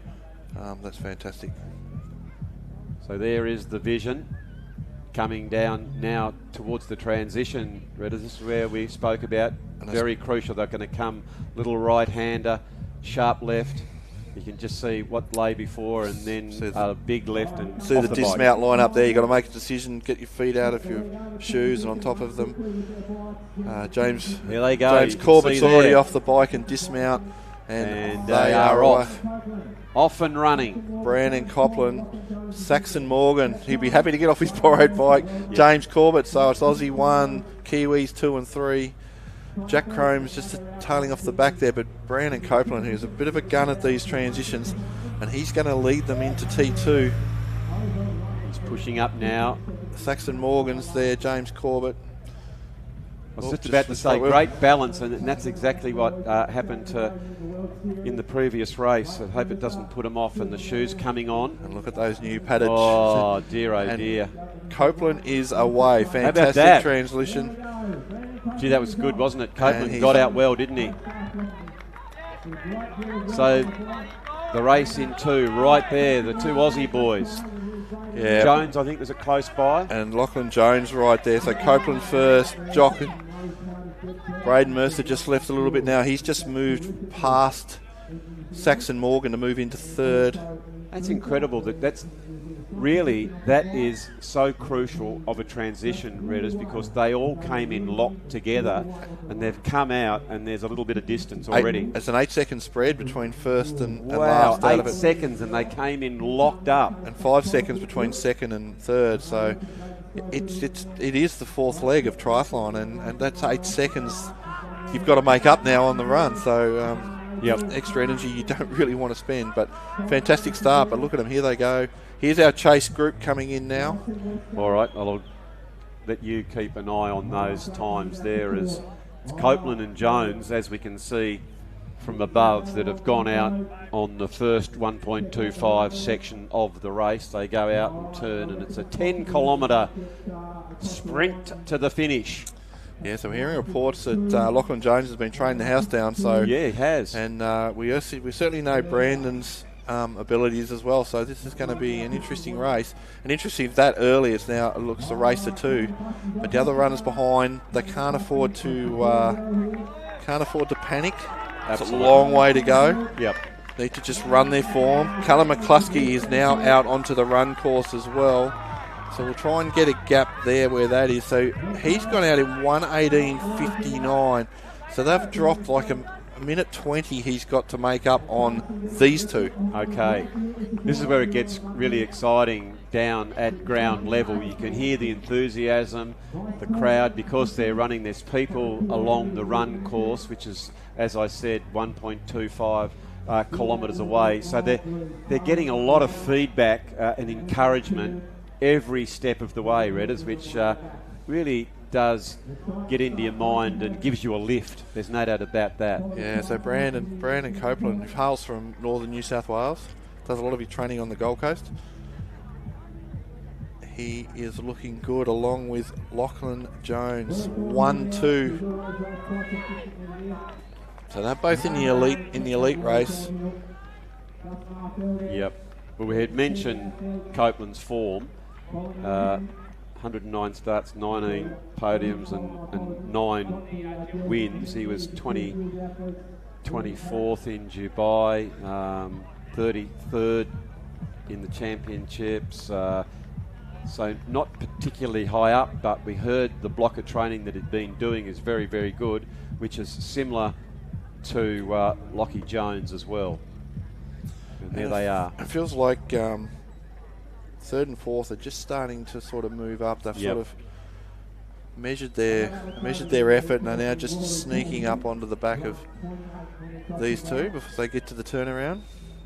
Okay, so for the first time in the turnaround, and here are the chasers. That might be Mercer. That will get some clarity in a few fourth, minutes. That's extraordinary from that position where they came off the bike to get off. I mean, it just amplifies that fact of getting out from transition as swiftly as is possible. There's great visions as we've got a view from above and what lay ahead. So that gives us a good indication of the distance between the runners now, Redders. Beautiful vision here of the city of Devonport, which for those who don't know it, is on the northwest coast of Tasmania. I see the Spirit of Tasmania, the ferry up in the top of screen, and the Mersey River. But let's see if we can pick up our lead runners. I'm sure we'll go down there in just a few moments, but it is, without a doubt, just a lovely area here, a sports precinct of Devonport. We've even got the activities for those on the old skateboard. How do you go on the skateboard, Redders? I don't. Yeah, I'm with you. Campbell. Like my wrists, just like they are, thank you. Yeah, I made a crucial mistake at under 17 Oh, level. look at this. James Corbett, he's made the move. He's gone bang, fantastic. Get up and cheer, New Zealand. James Corbett has just gone bang, and he's trying to pull away. He's come from the clouds. He has. Brandon Copeland is just sitting on his heels, and so is Lachlan Jones. So he can settle this. So it's a race in 3, and we can see Braden Mercer in the background there in 4th. But look at that. Well done, James Corbett. Geez, in good form, Redders. He's just moving beautifully over the ground, and he came from absolutely nowhere. We had the top just while the cameras on the bike were getting organised, and we can see now these guys they're racing, aren't they? They're actually racing. You see Corbett then, he signalled, I think, come on, what about you, have a go? Or is he toying, saying, come on, I've got you covered? Well, it's a good run. Look, he's the long way to go. There you go, look. He said, come on, you have a turn. Let's see if the three of us can make some indentations on this. Yeah, so Brandon's probably doesn't, in the Trans-Tasman rivalry, probably doesn't have to go to the front just yet, but no, they're pulling their turns and doing their work, and Brandon's coming through. He will never shirk his opportunity to do the work. James Corbett, he had a 14th at the Napier World Cup, so he's certainly improving on that result from New Zealand last week. Yep, well, he's running very, very nicely. There's no doubt about that. He was 14th there, but he had that win in the Asia Triathlon Cup in Tokyo, which was a wonderful performance. So he's from his 42 starts, he finally got that podium, and it was a win. So hats off to him, and he's joined these two Aussie boys, and they are running together. James has just sort of sat behind in there. Yeah, and the trap for these, if they do just back off and start thinking about the podium with these guys, is the runners like McCluskey and Schofield, and also Braden Mercer could potentially run through. But they're coming up to complete their first run. They're probably about 400 metres from the run turnaround, so we'll be able to get a split of where everyone is. Yeah. And here they come into view. So now, running together, this trio of athletes. So Brandon Copeland, Jones and Corbett. Lachlan Jones, James Corbett, 1, 2 and 3. So we're about to come past us. 2.5 kilometres down, and there you can see Braden Mercer in the background. Still not, by my reckoning, he's still the first under 23 actually in that group. So they go round now, and it's going to be interesting because this is where it gets a bit of a mixture of other athletes. Just opened a little gap there. So James Corbett was just a little bit slower around the turn, and he's a little bit taller than those guys, so he's got to get his canes back up and get back on. So it is Jones. And we've got about 16, 17 seconds back to Braden Mercer. Okay. And can Corbett get back on? Just probably getting a little lost in a little bit of traffic now. You've got to be pretty wily here. You're going to take over and hide behind some of the other athletes. Saxon Morgan's just gone through in around 35 seconds in there as well in 5th place. Morgan. See Mercer in front. So Saxon Morgan running in 5th, about 45 seconds down on the leaders. And here is Jack Crome, who was in that lead group as well, coming through. So I wouldn't be too sure, we might see. And there he is, Callum McCluskey. I thought he wouldn't be too far away, so he's motoring as well. So he's going to catch his first athlete that was in the chase group, so he's got a target on his back. It'll be interesting to see what that time gap is. Yeah, McCluskey looks like a runner, doesn't he? He's still standing really tall and going well, but these two boys, they've actually decided to go out to the front, as you said. Yeah, so we've got a lap runner there sitting on the tool. Dion Warwork, who's just trying to hang in there. He's going to hang in tough. Look at him, he's hanging tough at the minute. So he's probably thinking, this is pretty easy running with these leaders, but he's around. Callum McCluskey's gone around 130 down, so he's still got a lot of work to do to get up to these top four. I don't know whether James Corbett can get back on. Just trying to get a view back to them. But just right got now, a glance of him just further back there. He is, mate. Yeah, so he's not out of it. Oh no, he came from the clouds before, so we know he's a runner. And I tell you what, it's certainly helping. I think that's Dion Warwork, isn't it? He's running really well. Yeah. Who knows? I mean, he could be a very, very good runner. He just tap in there. At least it's going to help him gain some valuable positions up the ladder. He's certainly going at a nice pace. So they're on the... Yeah, so Brandon Copeland, he's in there, and Lachlan Jones, they're in 1-2. And then we go back to James Corbett in the bronze medal position currently for the elite race. And in the under-23 race, Braden Mercer is currently leading in the under-23s. I apologise, James Corbett's in the under-23s as well. So James Corbett is in the bronze medal position for the elite and currently in first position for the under-23. My apologies. So this is to the Corbett family back in New Zealand. Yeah, so as it stands, you're quite right, mate. This is 1 and 2, and they are 1 and 2 in the elite, and then 3rd and 4th is actually 1 and 2 in the under-23s, and that being James Corbett from New Zealand and Braden Mercer from Australia, and then Saxon Morgan, Jack Cromie and Callum McCluskey as it sits. Those positions could change by the time they come around again when we get the timing chips, updating those positions. Yeah, it certainly is, and this is Oscar Dart coming through, who was in that chase group.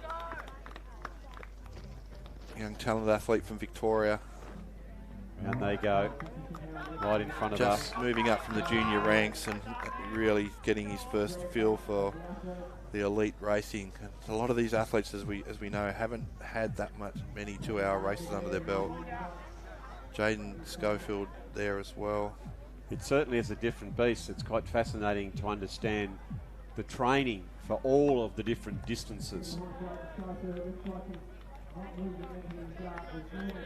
There is Jaden Schofield. That's Campbell following up. Yeah, Logan Campbell from New South Wales. Kai Wild, almost one of the veterans of the race now. Very good cyclist. Training partner of Brandon Copeland there on the Gold Coast and Braden Mercer. So good to see Kai back out there on the race course. Very strong cyclist. So Kai Wild from the Gold Coast as well. So when you say that, like veterans and all the rest of it, where is it that you sort of think you reach? It's really, the reality is in sports like this, you need some distance in your legs, and when is it that maybe you start to really come into your own? I would have thought in your late 20s anyway, really. Yeah, look, it is. But, I mean, so some athletes that got amazing longevity and can push on into early 30s, but they can stay injury-free. Yeah. But a lot of them sort of venture into the long course racing Then, yeah. by the time they get late 20s, early 30s. Yeah. But, look, there's some athletes that have managed to push on and do very, very well. Especially some credible athletes, Swiss athletes, Yep. that have done that as well. So this is Dooney from New Zealand. Yeah, Dooney from New Zealand. It's gone around, running nicely. So hopefully we'll get our lead runners back on where the lead bike is. Oh, And there's McCluskey. McCluskey coming through. Still looks in good form, Redders. So he's not far from the run. Where are they on the run turn? Just get a picture of where they are. So he's very near the run turnaround. Curtis coming through as well. Just trying to pick up where our lead runners are. So is that McCluskey that's gone through? So they may well have turned and they're on their way back. Yep. Towards to complete their second lap. And here he is, Brandon Copeland, and has he broken away? He has. He's moved away. Oh, a substantial lead. So Brandon Copeland's made a move. What a fantastic move by him. So Brandon Copeland, can't see Jones just at the moment. We'll just have to wait to see. Just to make sure we've got the race leader, but he is looking really, really good. So unless something's happened to Lachlan Jones, Brandon Copeland is in the gold medal position as we come up to the 5K mark. He's probably still about 400-500 metres to run to the turnaround to complete 5 kilometres. So it is Brandon Copeland from Australia, going very nicely, looking very comfortable, just sort of checking the watch. And it looks to me, Redders, like Daylight is in second.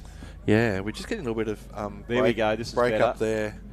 Jones has dropped back, has he? There he is. Yeah, Lachlan Jones has played back. Brandon Copeland is running really, really well.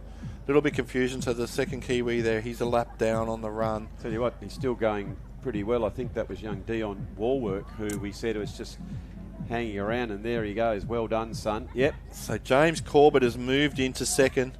So Brandon Copeland is coming up to complete his second lap. So 5 kilometres to go. And James Corbett, the Kiwi, is in second.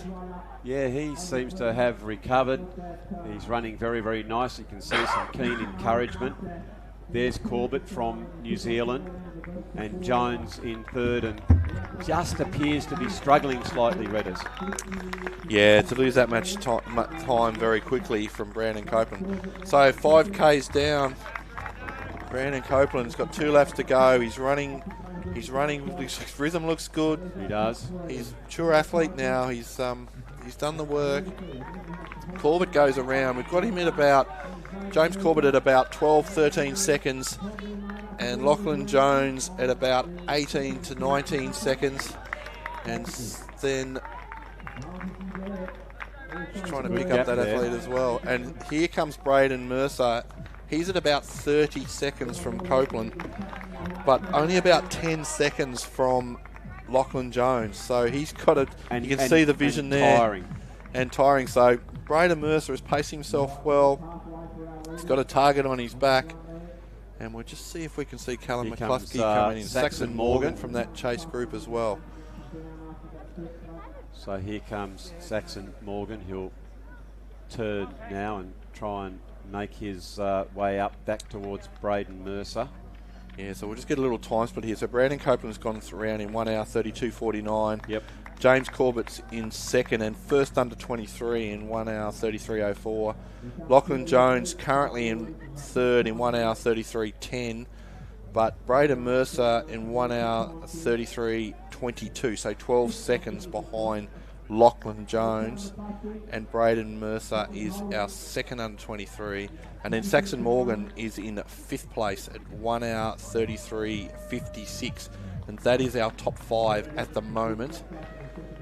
We're still waiting for our 6th athlete to come around. So McCluskey coming down towards it, who seem to be running well, but it's those leaders, I think, have just got a bit of a wriggle on, actually. Yeah, they've moved away. So They have. So currently, Callum McCluskey is sitting in 6th place.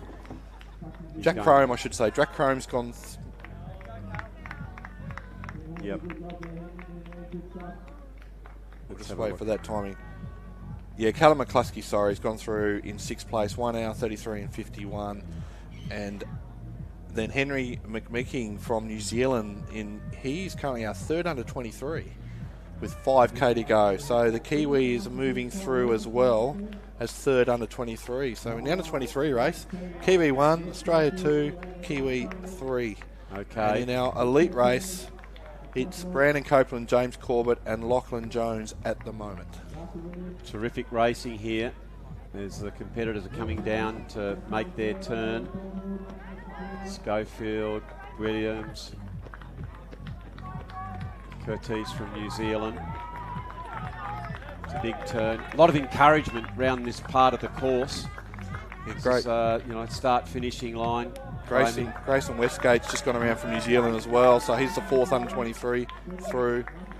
Luke Schofield's there as well in 9th place overall. And Darcy Williams from Australia rounds out the top 10 overall. As we see young Colin coming through as well. He looks to be in good form. Quite a distinct race suit, isn't it? It is. He stands out. Yeah, no, he's moving very, very nicely. As he heads back out again at the halfway mark. So it won't be too far, and we should be able to get some vision at the far turnaround of our leader, Brandon Copeland, to see where he's going. And There there he he is. speak it. So he's had a little look at his watch, and he's moving along. Apologies for a little bit of Oh, there film we go. Look at breakups this. there, but we do have clouds are moving in, so it's just affecting our coverage a little bit. But Brandon, the far turnaround, he gets to have a little bit of a look of who's where in the zoo. We do know that it's And James Corbett. Corbett, he's still looking strong. He does. He's He looks running really strong. running with good form. He got spat out there on that Yeah. second lap, but he's just working his way back. Lachlan Jones is there. You can see He's struggling. Braden Mercer there, who is in 4th place with the 2 Kiwis 1 lap down. So Braden Yeah. Mercer is in 4th place overall. It's a really brave effort when you see Lachlan Jones. He's obviously hurting, and you can see when people have gone past, that's when you have a choice. You either step down or you step up, Redders, and he's decided, I've got to keep going. That's He's what it is. hanging tough. He's really hanging tough. Kai Wild coming through. And look, this is the tough part of the race. That It is. third lap of 2.5, you're going into pretty tough land through kilometres 6 to 8. You can certainly get yourself to that far turnaround and you can get yourself home. But when you're heading away from home and you know that you're still heading, every step's taking you further away from the turnaround, it can be a little bit of a mental head game.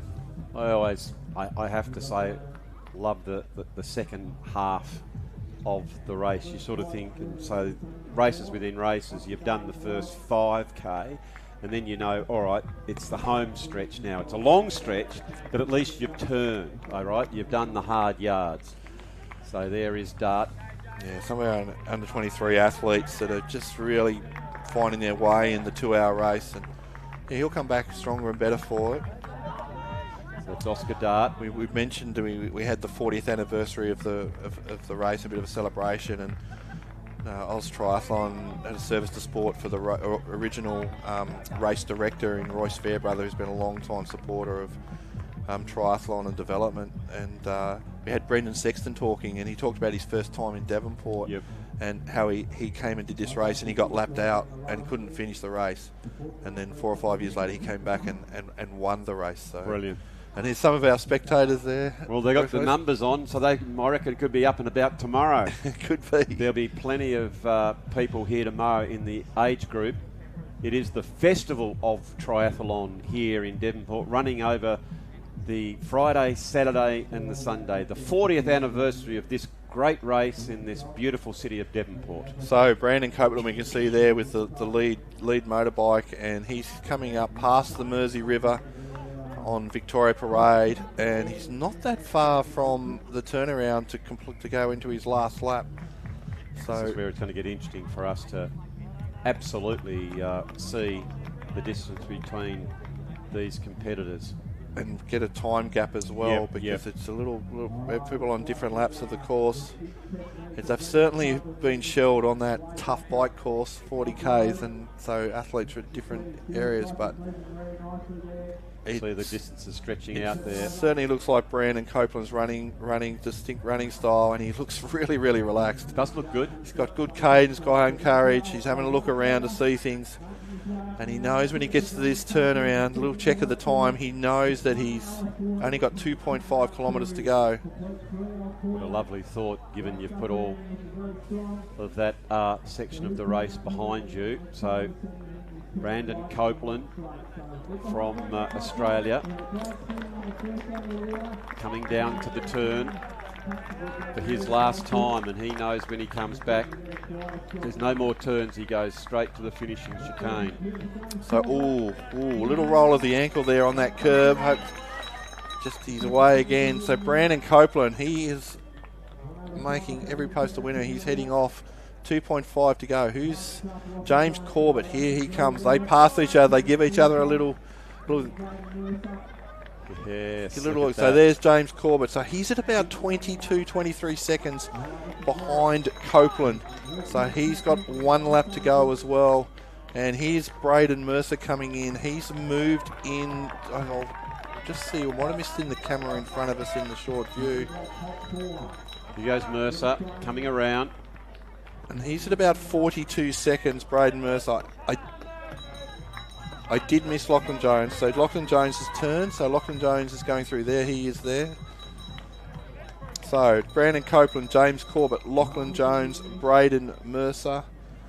And then we're expecting to see Saxon Morgan. Saxon Morgan probably in the next group. Yep. Well, for Brandon Copeland, this has been a wonderful race so far. As I say, in the 109 starts, 19 podiums and 9 wins, 24th in Dubai. He's really having a cracker effort here today. Looks very, very good. So right now, Braden Copeland sitting in the gold medal position. James Corbett, what a race. He's sitting in second silver medal overall, but first under 23, so that's a fantastic race from him. Going to be tight. It's about 10 seconds between Lachlan Jones and Braden Mercer for the bronze medal to the podium in the elite race. But Braden is sitting in silver position as Saxon Morgan goes through as well. So he's now sitting in 5th position. Saxon Morgan.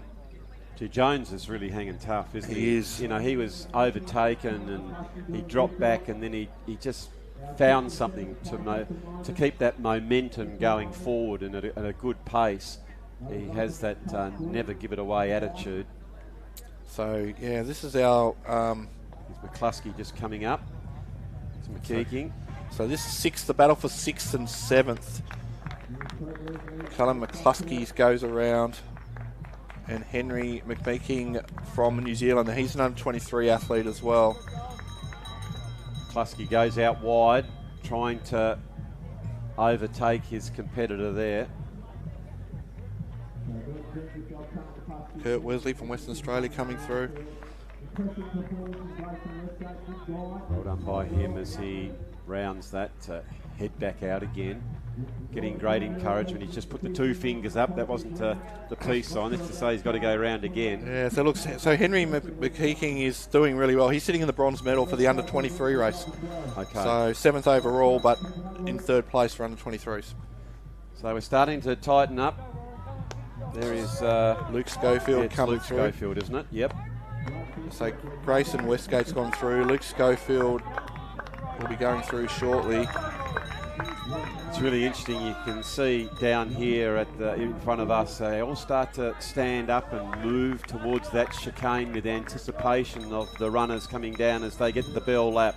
And there is Brandon Copeland running very, very nice. You can just see shaking the old right hand out there.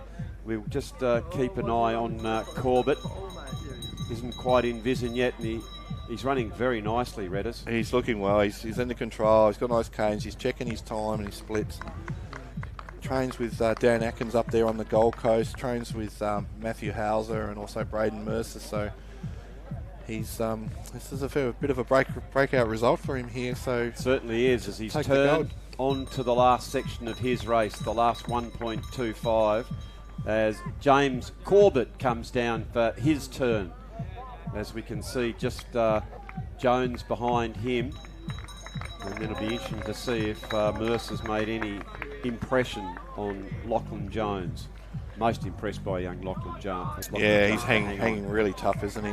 James Corbett, fantastic silver medal overall, sitting first under 23. Here's Lachlan Jones and Braden Mercer with Taylor from New Zealand, but who's running really well, but he's one lap down, so he's 2.5 kilometres behind these guys. So there goes Lachlan Jones. He rounds that.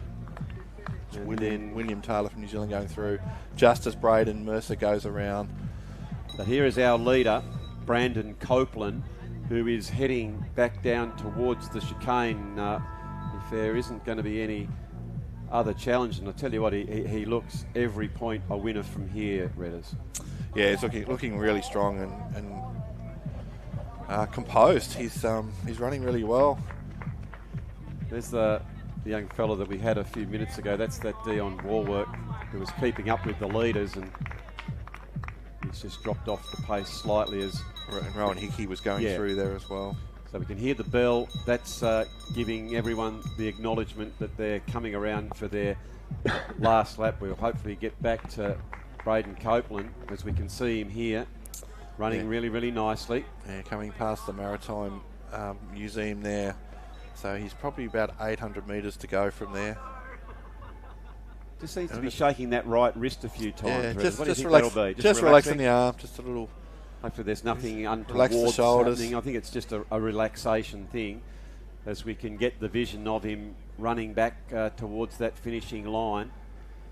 What a wonderful position to be in for him. He just comes round that corner and then it's all straight for him. Yeah, he made that power move and got that gap, and so he can actually settle back and really enjoy this last 500-600 metres. As we look to the top of the screen, we can see the blue carpet just coming up into shot, so give you an idea of how far he's got to run. He's getting very, very close. Well done from Brandon Copeland. Been a very measured race. But Brandon's one of these young, I say kids, but he's a grown adult, but he's a real student of the sport, Hoppy, and he would really understand the significance of having his name on the honour roll of winning Devonport Triathlon. He really embraced the sport and knows the history that's gone before him. So fantastic win for him. Fantastic win for his coach Dan Atkins, and he's going to be the Oceania and Australian standard distance champion for 2025. Brilliant, and he's going to come away with his 10th win. But as you just said, Craig Redmond, it's quite a significant race, this one. It's the championship that is the Oceania standard distance champion, but the 40th anniversary of the Devonport Triathlon. As he just about to come towards the finishing line, I reckon he'll start to be smiling here now. He's starting to wave, he puts the arm up, he'll come down, he's on the carpet now, he'll see the finishing tape. He's even prepared to give the old high fives. What a lovely position to be in. Terrific work by him. He's putting the finger up, he looks at his watch, and he's gone across, and there is your champion, Brandon Copeland. Well done, son. Terrific race from him. What a fantastic race for Brandon, and a deserving winner. He's been around in the sport for a long time, and what a breakthrough for a race. And now we're looking for James Corbett, breakout race, silver medal today in the elite race, but gold in the under 23, and he's really hurting, but he's going to stand up and cheer New Zealand. James Corbett is your under 23 Oceania champion, and he's just got there. I reckon if there was a couple of metres more, I reckon the poor old boy's just cramped up. Look at that. That finishing line couldn't have come quick enough for him. Congratulations, James. Well done, son. But I'm glad that line was there for him, Redders. Yeah, second. First under 23, silver elite, gold under 23. And how's Lachlan Jones? He's held, what a tough run. Well done. What a tough run. So Lachlan Jones comes across. He gets on the podium, takes third place. And silver, 4th overall, and silver in the under-23s, Braden Mercer. What a fantastic race for him, and he'll learn a lot from that race. Yeah, we can see there that Lachlan Jones has given absolutely everything there, Redders, to stay in that position. We said before that was really, really gutsy. He looked to be out and gone, and I thought was going to sort of slip down, but he certainly dug deep. As you can just sort of see how much it's taken out of these races. Look at this. This is carnage at the finish line. It's a brutal course. It's a brutal course, and these guys have given everything, and it's fantastic effort from them. And James Corbett's crab, and here comes Saxon Morgan. The Kiwi coming in, so he will take 5th place overall. So well done, Saxon, riding on a borrowed bike. He was in a bike accident earlier in the week. He's obviously okay to race, but it's never easy when you're on a bike that you're not used to and you're doing your training. And another Kiwi coming down there. So Henry McBeaking, I believe, is going to come down in 6th place. Yep. So we can see how much it meant to them. Just hats off to these guys who made their way towards the finishing line, although they knew they were totally and utterly spent. They just found something. We could see as James Corbett came across the line to represent New Zealand to take out, indeed, the under-23 title. As soon as he got across, the old leg gave way and he was down. The wheelchair came out. Thankfully, he's now out of the wheelchair as we're seeing now who we got there. That's Henry McMeeking. Yeah, so Callum McCluskey actually drew away from, so he came across 6 behind Saxon Morgan. Henry McMeeking's coming in 7th overall, but he takes the bronze in the under-23. Unofficially, we'll have to get this ratified by the officials, but it looks like on our timing system, Henry has taken the bronze medal in the under-23 Oceania title. Well, it is a brutal course for all those people that are watching that are going to be racing tomorrow. Well, let's hope it just puts a bit of fire in the belly, but they know what is in front of them. And you can see the New Zealanders getting towards, and there is Lachlan Jones. He seems to be sitting up and smiling now, Redders, and I'm really, really pleased to see that. So Grayson Westgate from New Zealand was 8th across the line and 4th in the under-23s. And Luke Schofield's just come in 9th overall as well. Thornhill. And Rory Thornhill is just come through in 10th. He'll run out the top 10. That's a great effort, isn't it, here at this race? It's an elite field, and to get in the top 10, you'd be absolutely over the moon with that performance. So there is our winner having a bit of a chat to Lachlan Jones. You can see the reflections there of Braden Mercer. Refueling, getting a little bit of fuel on board. And this is where it's interesting as all the competitors are in the shade there and they're just reflecting on what a brutal race that was. You can see how much it's taken out of them as James Corbett is getting the high fives. 2nd across the line, but he has won the under-23 division. So he'll be absolutely thrilled with that. As we're seeing more competitors come over it, you're seeing a few photos being taken. But this race here, which is the 40th anniversary of the Devonport Triathlon, it is a test. It is a very, very big test of your fitness because it is 8 laps of a very, very hilly course, quite technical. There's no way you can switch off, and there we see the vision of Brandon Copeland as he puts the finger to the sky. Number 1, magnificent performance by him. He's able to come across and take the gold medal, and he is the 2025 Oceania Elite Champion here in Devonport. The 40th anniversary is being celebrated. Absolutely magnificent performance, and that was in the time of 1 hour 48 and 39 seconds. James Corbett was 2nd, but 1st in the under-23. Lachlan Jones, very gutsy performance. As there is Leighton Wall comes across. That's his race done. Congratulations to him. Anyone who races and competes and gets across the line. As far as I'm concerned, they're absolute rippers. This is elite. Anything under the 2 hour mark here is just fantastic racing. It's not an easy course, as we've said, and to come across here is well done. Some of the best racers in Oceania. We're getting ready now to cross to have a bit of an interview with our winner, as we can see. And we're going to cross now to Brandon have Copeland, a chat to our winner. What a race, a real breakthrough performance.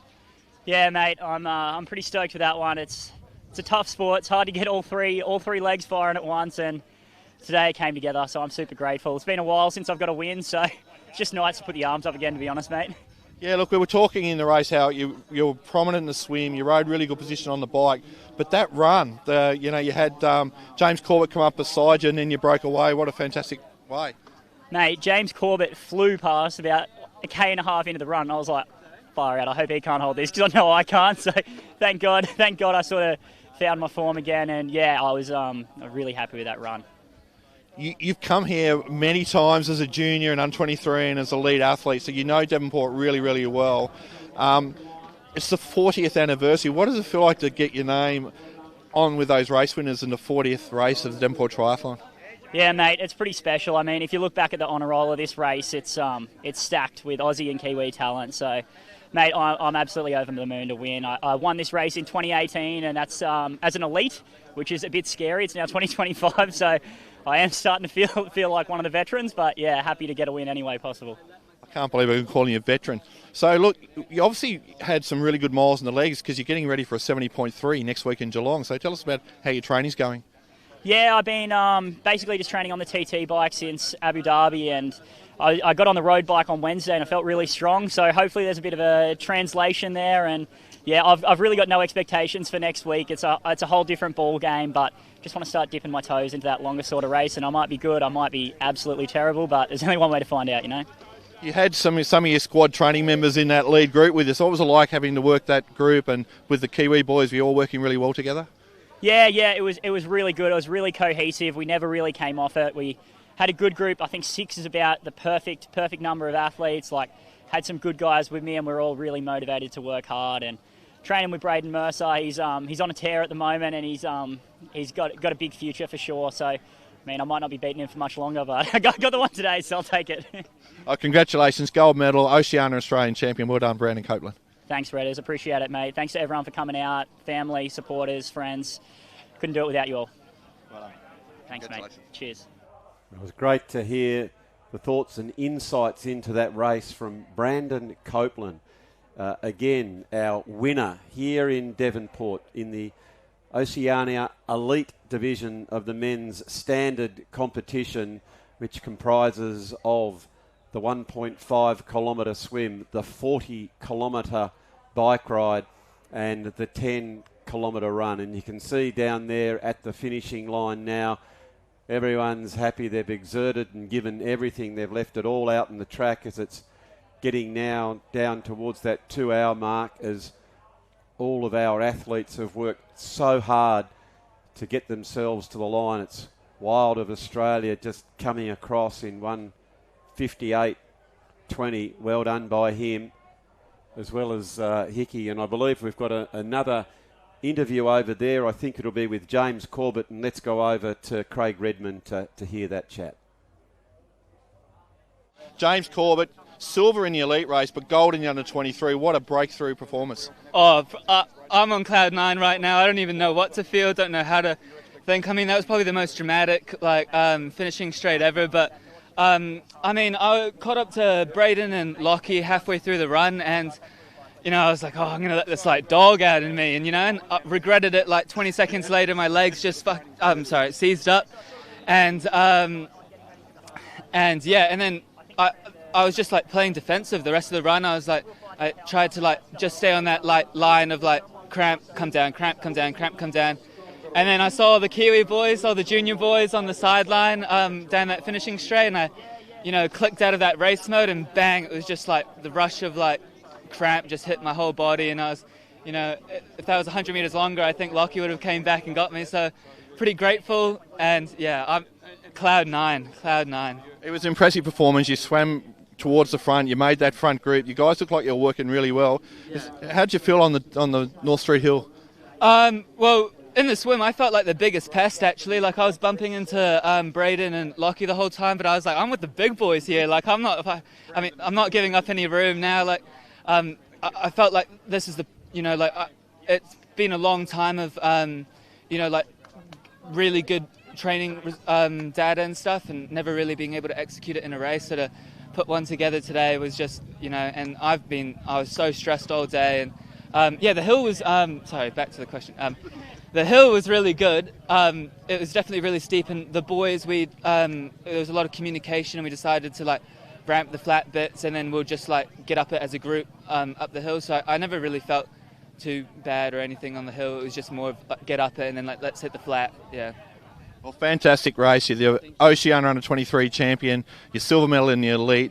Anything to say for the folks back at home? Oh, well, thanks Mum and Dad for the ongoing support. Thanks to Mia. Thanks to all my friends and family. I've got the best support group right at the moment, and I've been loving life, and I think it's showing, and I've been loving the sport, and yeah, I can't wait to see where it goes. So what's next for you? What's next for James Corbett?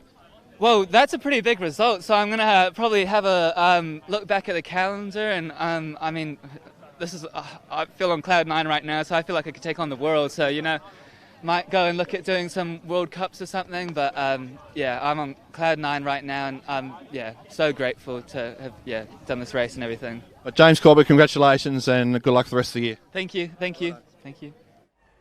What a ripping young fella, James Corbett, representing New Zealand, as we can see the strain on some of our athletes. That's Cameron Maunder from New Zealand, who's really put in hard to come across the line. Getting the high fives, you can see there is young Kurt Wesley, who crosses the line, and he's thrilled to get there, and that's great to see. He's finished the race in just over the 2 hours, 2:01:16, which is a very creditable performance indeed. Congratulations here. You can see many of the athletes, it's really taken everything out of them, as Cameron Maunder is just getting a little bit of assistance, hopefully just cramping up. And I think we're going to go back for another chat, and maybe I think it's Lachlan Jones with Craig Redmond. Lachlan Jones, bronze medal today here in Devonport. Tell us a little bit about your race. Oh, mate, it was tough. I think there was no real game plan today. I kind of were a bit up in the air of how it was going to play out. Could have come all together, could have split up like it did. So we were just really rolling with the punches. I went out strong like I usually do on the swim. I was first to that first can. I know what kind of swim Braden Mercer and Jack Crome got on them, so I sort of let them take that second lap, which was, we were just sitting pretty after that. The bike was so good. We had a really good, strong group of 6 boys, and we worked really well together. So we established, I think nearly a 90-second gap. I think it was a minute 15 or whatever. So, from there it was just about hanging tough. 10K's a long way on tired legs, especially after that bike and that climb. So, again, I established myself at the front early with Brando, and I was feeling really comfy, but the legs sort of fell off, close to 5K. You got a long way to go, so it was a real tough one, that last 5K, just trying to hang tough and just pray to God that Braden Mercer wasn't going to come up behind me and do what he does best and sneak a podium. So I'm really happy with that, and first podium in a championship race, so I'm buzzing with that. You should be pleased. We were commentating in the box of how tough you were hanging, because we honestly did think Braden were going to get to you. So tell us a bit about your mindset in that last bit of the run. Yeah, well, I mean, me and Merce, we've been friends for a long time now, and I've watched him come onto the scene and just dominate. So it's been pretty cool to watch him sort of shine. I think last year we raced each other 8 times, and I got 4 of them and he got 4 of them. So I'm keeping tally on that. I've taken an early lead this year, but he's a phenomenal athlete, and he's going to do great things in the sport. So I'm hoping that I can challenge him along the way. And today was one of those days where I was able to hang tough and get him in the end. So what's the plans moving forward now? I've heard from coaches that you're training the house down at the moment. So what are you looking forward to next? Yeah, I kind of got to a point, I guess, a year or 2 ago where I was kind of just getting sick of being happy for everybody else and seeing everybody else on the podium. So I thought, I've got a short time in my triathlon career, so I want to make the most of it. And I've set myself up in a British system, so I've got a British coach, and I just really believe in the training we're doing and the program that I'm in. So it's a lot of solo hours. We're doing big hours, big kilometres, but if that's what it takes for me to be able to get results like this, then I'm more than willing to do it, and I'll outwork anybody if I have to. Well, congratulations, Dave. Bronze medal at the Oceania Championships. Well done. Thank you very much. Appreciate it. Well, there was Lachlan Jones, who finished third across the line, second in the elite, but he's on the podium, which is absolutely amazing. And we can see now that all of our competitors have finished the race. As we can see some happy chappies down there, and that's what it's all about. You've gone out and had a crack. There's Jaden Schofield down there enjoying the day, and Luke Schofield. Terrific race by them, as you can see. Lachlan Jones just having a bit of a debrief. But I can report that our last runner has come across, and congratulations. There was Timothy Hornsey, just finished in 2:04.06, and Jet Curtis from New Zealand in 2:04.22. So very well done. And of course we do have a big shout out to the New South Wales crew who have come down and enjoyed this race very, very much indeed. But it's been the party atmosphere, and the party starts now for everyone that has competed in the races here. It is what a magnificent day of racing. Oh, what a fantastic race from Brandon Copeland. Like I said, a student of sport. It's a great race for him, great performance. He's going to do the 70.3, as he mentioned, in Geelong next week. So he's going to do basically double this distance, as we see him coming down the finishing line there. And what an interview with James Corbett. Yeah. What a break. So be proud, New Zealand. He did a great job today. 2 more steps, and I don't know whether he would have finished with that cramp, but that was a fantastic interview. And then also Lachlan Jones, he hung tough, and he's trying to make his mark as well. So what a fantastic day of racing. Yeah, it really has been. I've sort of recapped just a few minutes ago on everyone that has finished from 1:48 to 2:04. Absolutely elite performances from all our athletes. So congratulations to them. Well, mate, that's probably all from us. I know we're probably going to cross down in just a few moments, and everyone will be able to stay tuned for the presentations. But as far as we're concerned, we might sign off now, and we'll probably be resuming in just a few minutes. So, Craig Redmond, to you, thank you so much for the coverage. It's been an absolute joy to be here in Devonport for the 40th anniversary. It's Andrew Hopwood and Craig Redmond signing off, and we can see here, look at just starting to get a bit wobbly in the old legs was James Corbett. We could see here, look at the grimace on his face, Redders, just hanging on tough and looking around and says, I'll crawl. I'll just got to get to the finishing line. Well done, son. A credit to yourself, your family, and, of course, your country. And he goes, Oi, just get there. Come on, and grabbed it on there. Brilliant performance. So well done. So that's it from us here at the Devonport Triathlon. Stay tuned, though, because we're going to cross to the presentations in just a few moments.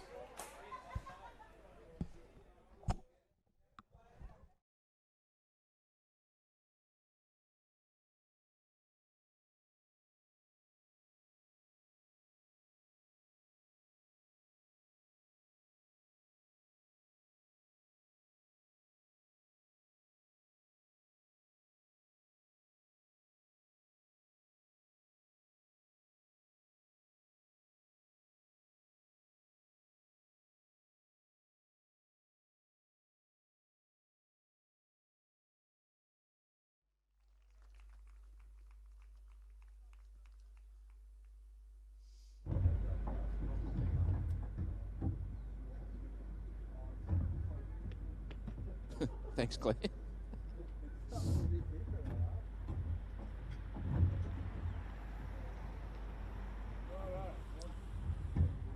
And our champion first across the line in a time of 1:02.51, and what a great performer here. Oceania champion, junior women, Aspen Anderson. Well done, Aspen. Thanks for running up, Aspen. I appreciate that.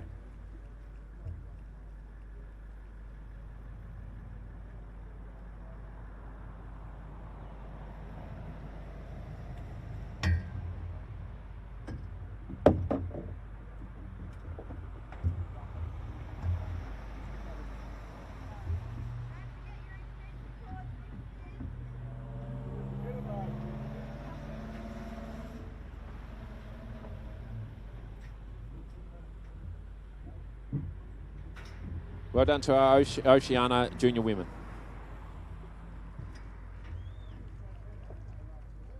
Okay, we take... Oh, look out. Mum's... I thought we were going to tackle Mum then. We take our focus to the junior men, Oceania champions, and in third place from New Zealand, Finley Oliver. Well done, Finley.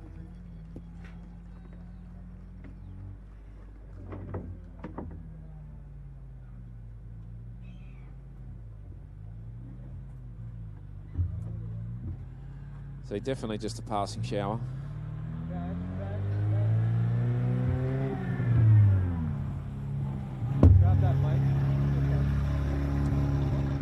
In second goes to Zahn Spies. Hold on, Zahn.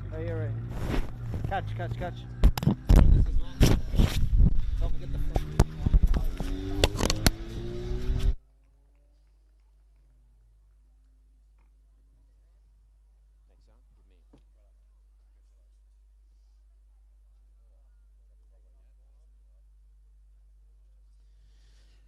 And first across the line in the Oceania junior men in a time of 57.19. Great performance, Jack Cordwell.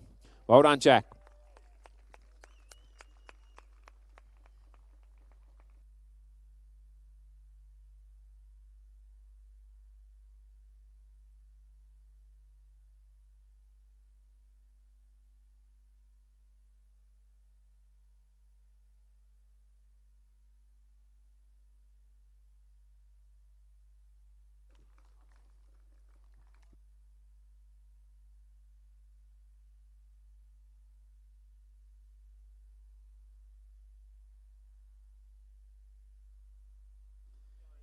Well done. Let's hear it for our Oceania junior men place getters.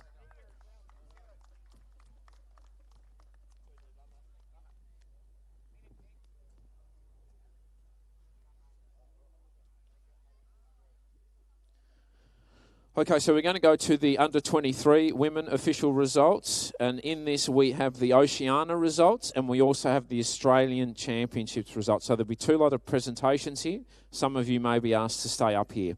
So in the under-23 women, third goes to Bria Roderick from New Zealand. Well done, Bria.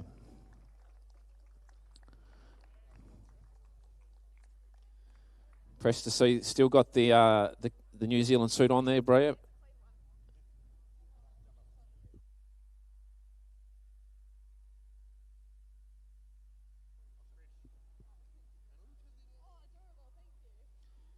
In second, Tara Sasinski.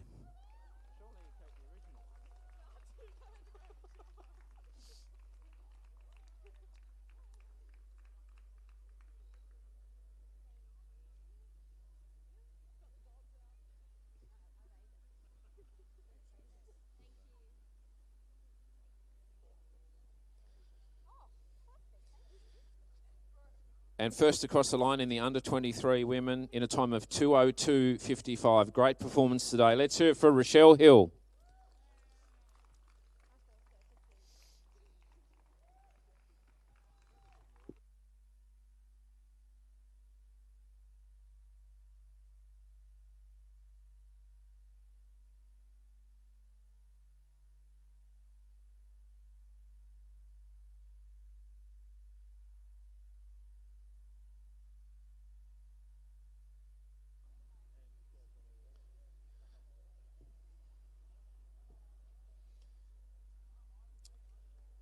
So let's hear it for our under-23 women. Rochelle and Tara, I might ask you to, Rochelle, if you wouldn't mind staying there.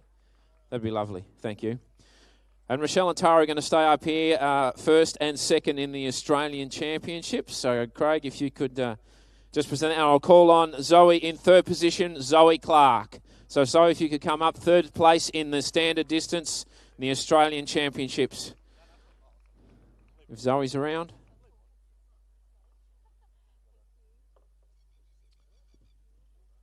No, Zoe? Oh, sit tight. Zoe's coming. Hey, here we go. Thanks, Zoe.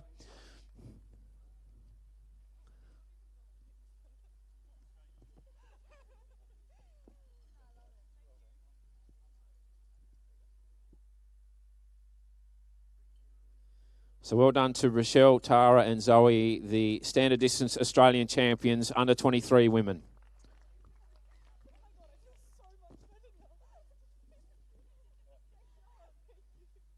two are going to be up here again in a moment, so don't go too far. Thank you. Well done, girls.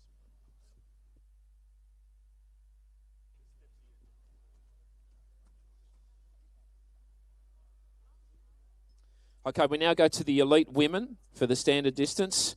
Oceania in third place, representing New Zealand, Nicole van der Kay. Great run from Nicole today.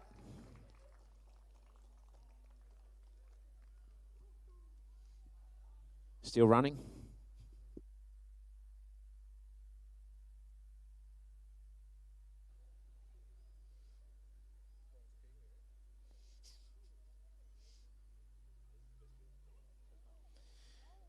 In second place, Lauren Kerwick.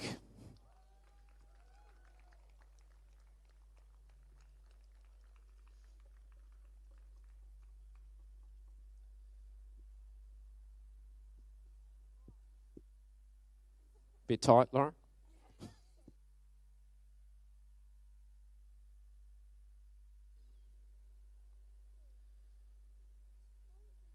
And once again, our winner in the elite women, Rochelle Hill. Come on up again, Rochelle. Thank you.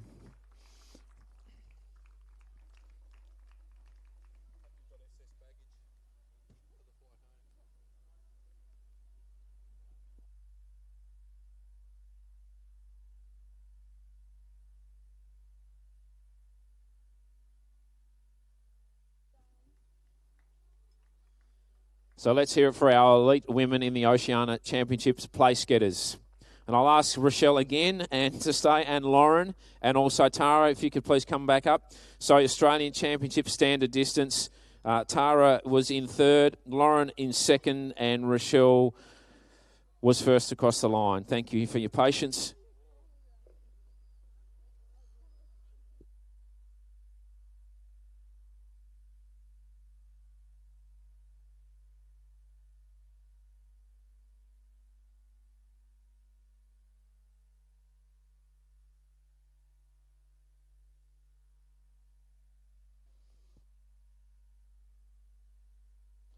Well done to Rochelle, Lauren and Tara there, our standard distance Australian champions. Okay, we're going to go over to the under 23 men now.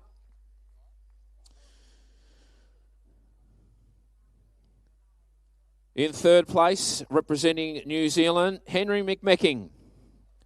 Well done, Henry. Together a nice consistent performance today. Terrific run.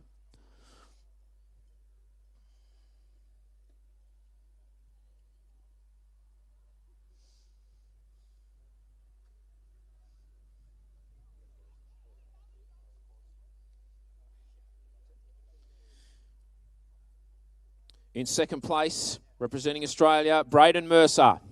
And I'm Braden.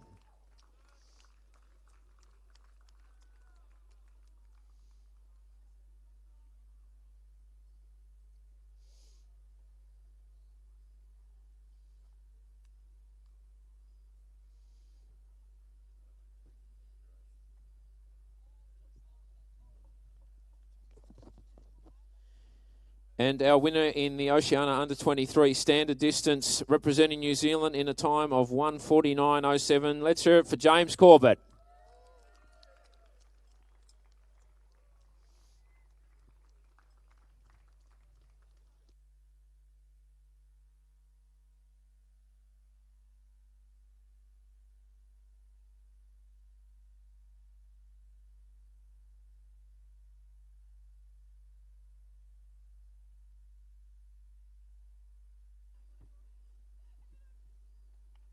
So well done to Henry, Braden and James. Oceania under 23. Braden's going to stay up here. I'd like to call on the third place getter in the Australian Championships. Standard distance goes to Logan Campbell. Under 23. Well done, Logan. He's got a strip. Okay. Take it off.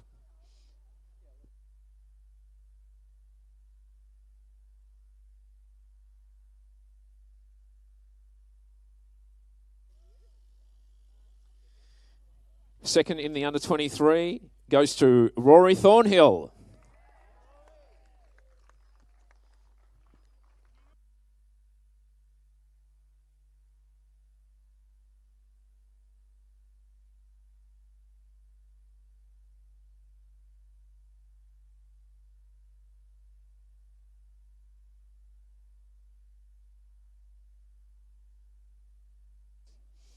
And our Australian champion, over the standard distance, goes to Braden Mercer. Well done, Braden.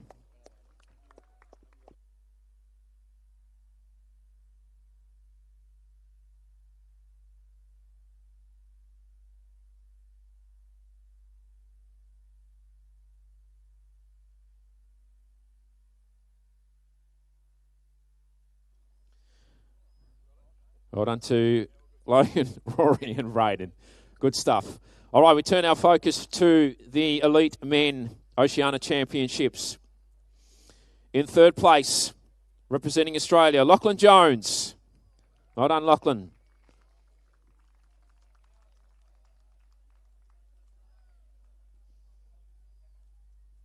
Time of 1:49.38.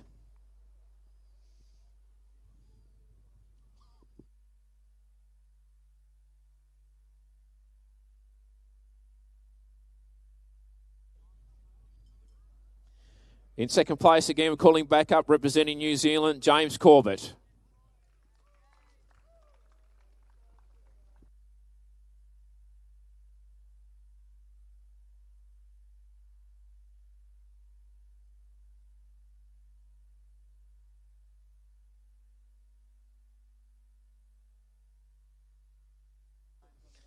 And our Oceania standard distance champion today, representing Australia in a time of 1:48.39. Let's hear it for Brandon Copeland. Still running.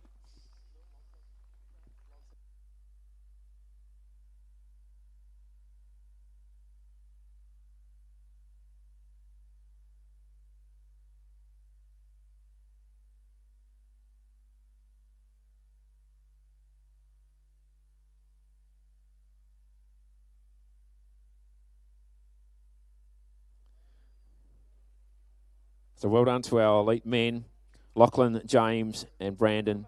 Oceania champions standard distance.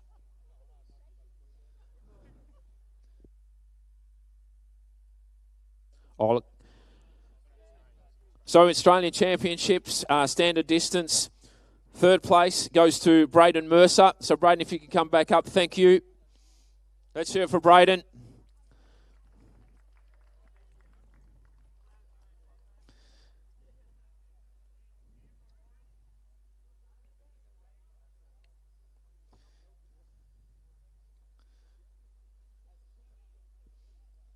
Second goes to Lachlan Jones. Come on up, Lachlan. Well done.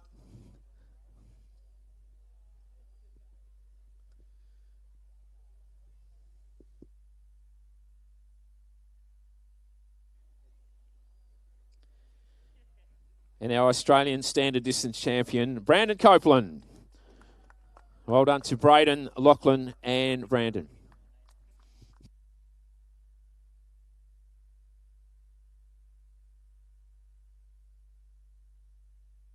Fair bit of shaking going on up here.